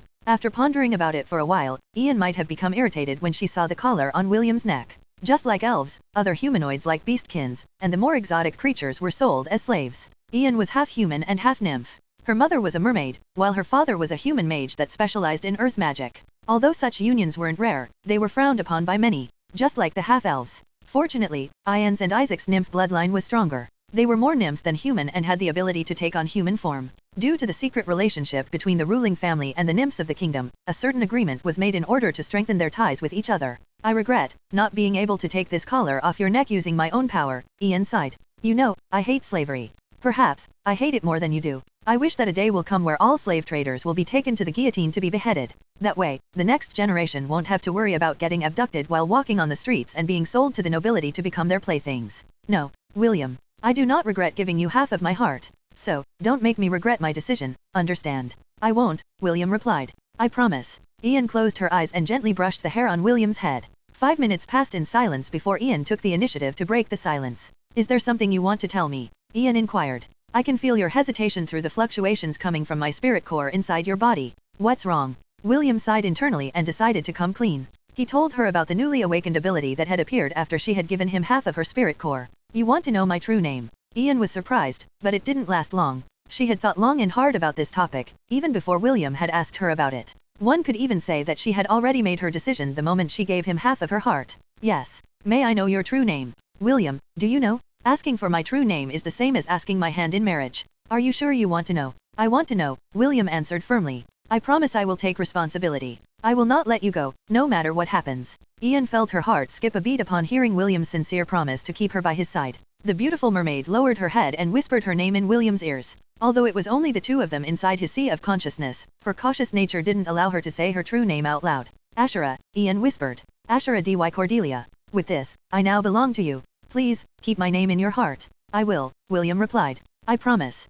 The king chess piece appeared above the two of them. Golden particles that were similar to snowflakes fell down on the two lovers as both of the spirit cores within their chests turned golden. Among nymphs, especially the mermaid race, giving one's heart to another person was a sign of love. Once that person made a vow of love to the mermaid, the color of the spirit cores would change, which signified that the two were now partners for life. It was also a sign that the gods had recognized their union. Familia. First Familia member. Ashura dy Cordelia. Host is able to use Wave Rider skill. Host is able to use Water Whip skill. Host has acquired Familia Oversoul skill. Increase +10 enhancement bonus to all stats. Strength of stats and abilities will increase, or decrease depending on the synchronization rate between the host and his Familia member. Synchronization rate, 30%. William and Ian felt a stronger connection between the two of them as the king chess piece and the system synchronized together to register William's first Familia member. From now on, I'll call you Ash when it's just the two of us, or when you are in your mermaid form, William said. Also, call me Will from now on, okay? Ash, it's been so long since I heard my nickname, Ash replied with a smile. Deep inside, she was very happy. Although Wendy was William's first lover and had called dibs as his first wife, the bond that she and William shared now was that of a real husband and wife. William also understood this, but he wouldn't take back his word to the blonde beauty whom he promised could be his first wife. Ash also had no intention of making things difficult for Wendy and decided to just keep this secret in her heart. She was already feeling a bit guilty for taking a shortcut in order to make William her partner for life. Ash, I don't have much time left, William said softly. I understand, Ash replied as she planted a kiss on William's forehead. I'll wait for your return. Please, don't make me wait too long. I will do my best. Until then, please watch over my body for me. Don't worry. I won't let you cheat on me. See you soon, Will. The glow of the crystal in William's chest dim then faded away completely. It was now time for him to return to the Temple of the Gods to continue Issei's divinity training. Somewhere within the Temple of 10,000 Gods, a celestial beauty, wearing a black dress, sat on a black throne and looked into the distance. She was currently looking at a pink teddy bear holding a water whip in its hands. A mischievous smile could be seen on her face. Her eyes, which were darker than black, locked onto the precious soul that resided inside the stuffed toy's body. The beautiful woman watched as the teddy bear accidentally wrapped its body with the water whip in its hand.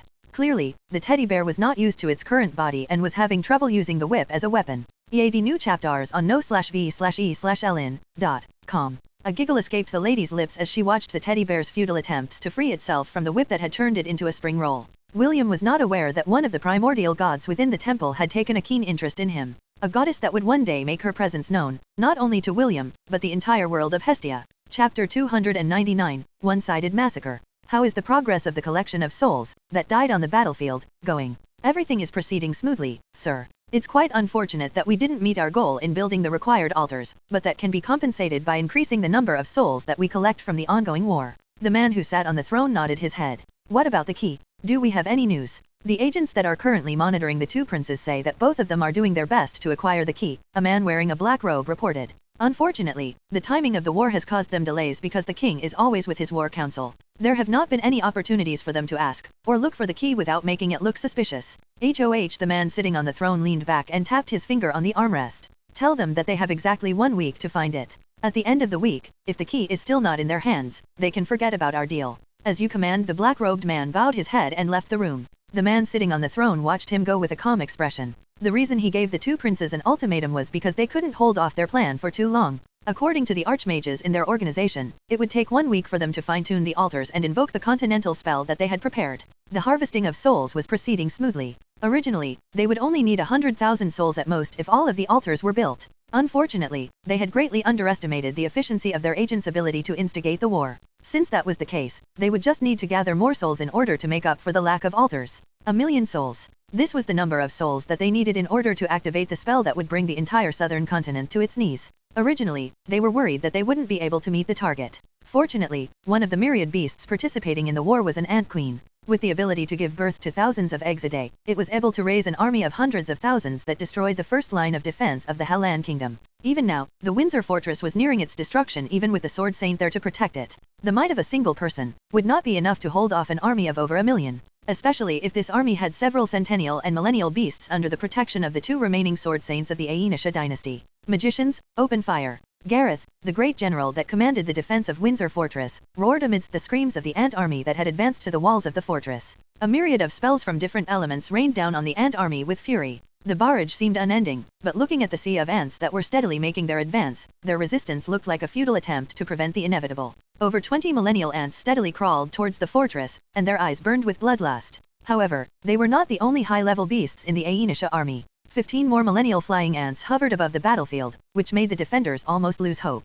If not for the Sword Saint, the 6 archmages of the north and east, the aerial cavaliers from Frisia, the Griffin Brigade, and the reinforcements of the Royal Academy that had arrived in the nick of time, Windsor Fortress might have fallen already. The bombardment of the 2nd and 3rd years is almost over, Est announced. 1st years prepare your spells. 4th years, get ready, Matthew declared.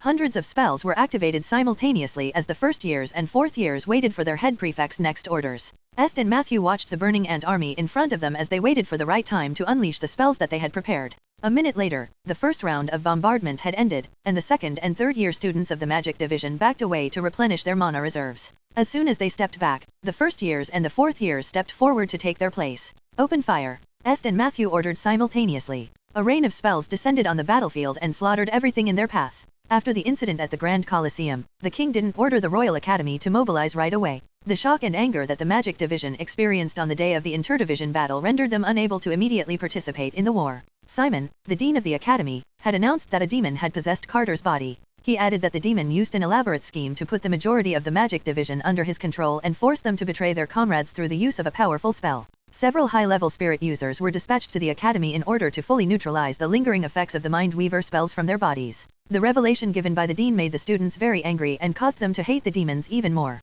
They also mourned the loss of the talented professor who had fallen into their hands. Since the war had taken a turn for the worse, the king was once again forced to call upon the students of the Academy to defend their homeland. Although a week was not enough to wash away the frustration that the Magic Division had felt, there was nothing they could do but participate in the war that had broken out. Wendy and Est decided to let Ian remain by William's side in order to continue his recovery. All the students had been mobilized to participate in the war, and Priscilla was chosen to temporarily command the Angarayan War Sovereign, which had also been sent to Windsor Fortress. Show them the might of Frisia, the captain of the aerial knights shouted as the hippogriff formation charged towards the flying ants in the sky. Flying beside them was the Angarayan Knight Order led by Priscilla.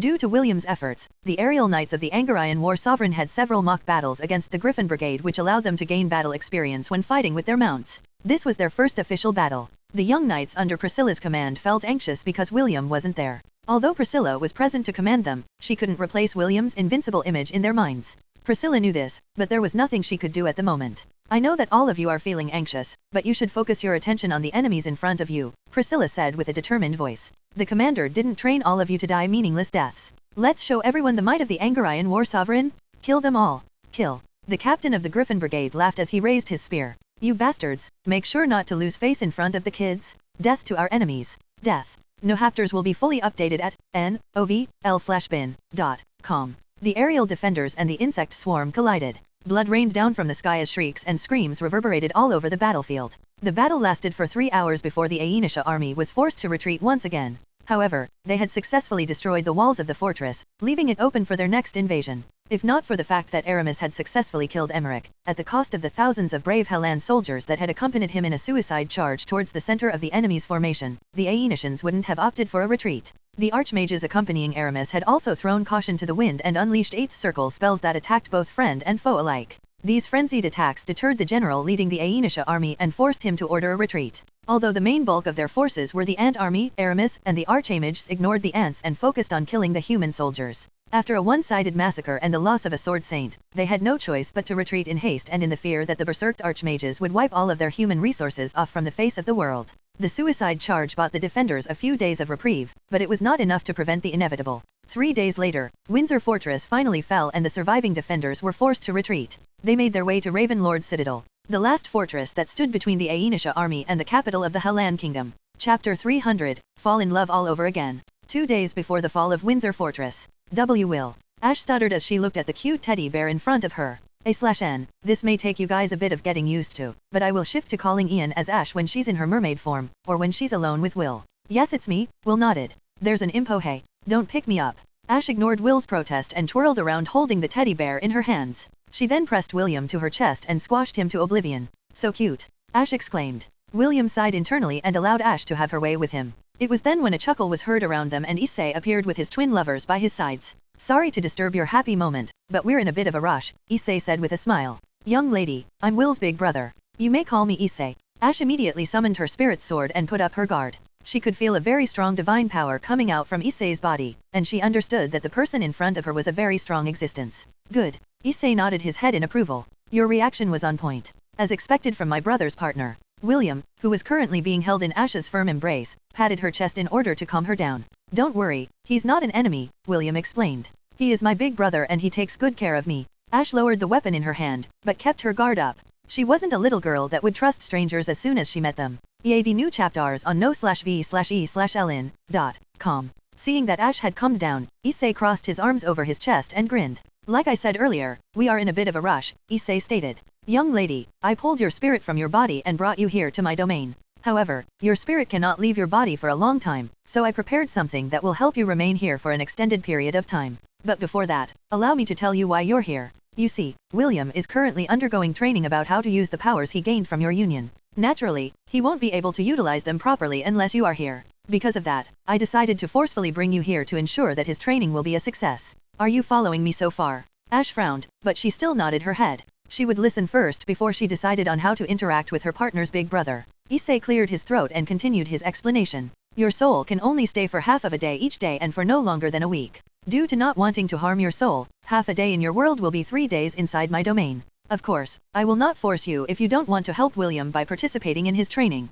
Everyone is entitled to a choice, so I'll give you 2 minutes to decide. There's no need to wait, Ash replied. I will help Will with his training. Excellent choice. Issei clapped his hands and looked at the teddy bear in the young lady's hold. I got to hand it to you, little brother. Your girls love you very much. The teddy bear raised its chin in an arrogant manner in acknowledgement of Issei's words. This is what you call charisma, big brother, William replied. Just one smile from me and all the girls in the academy will line up to give me a kiss. Ash grabbed the teddy bear's leg and dangled it upside down in irritation. Issei chuckled as he watched at the two's shenanigans before waving his hand to bring William and Ash inside his special domain. After a brief flash of light, William and Ash found themselves in a familiar place. The two of them stood in William's destroyed Sea of Consciousness. I temporarily linked William's Sea of Consciousness with my domain in order to keep the young lady's soul from weakening, Issei said as he appeared along with the twin ladies by his sides. Right now, William doesn't have any sort of power. Also, fighting for an extended period of time will hasten the destruction of his Sea of Consciousness. In order to prevent that from happening, he has to use an outside source of power.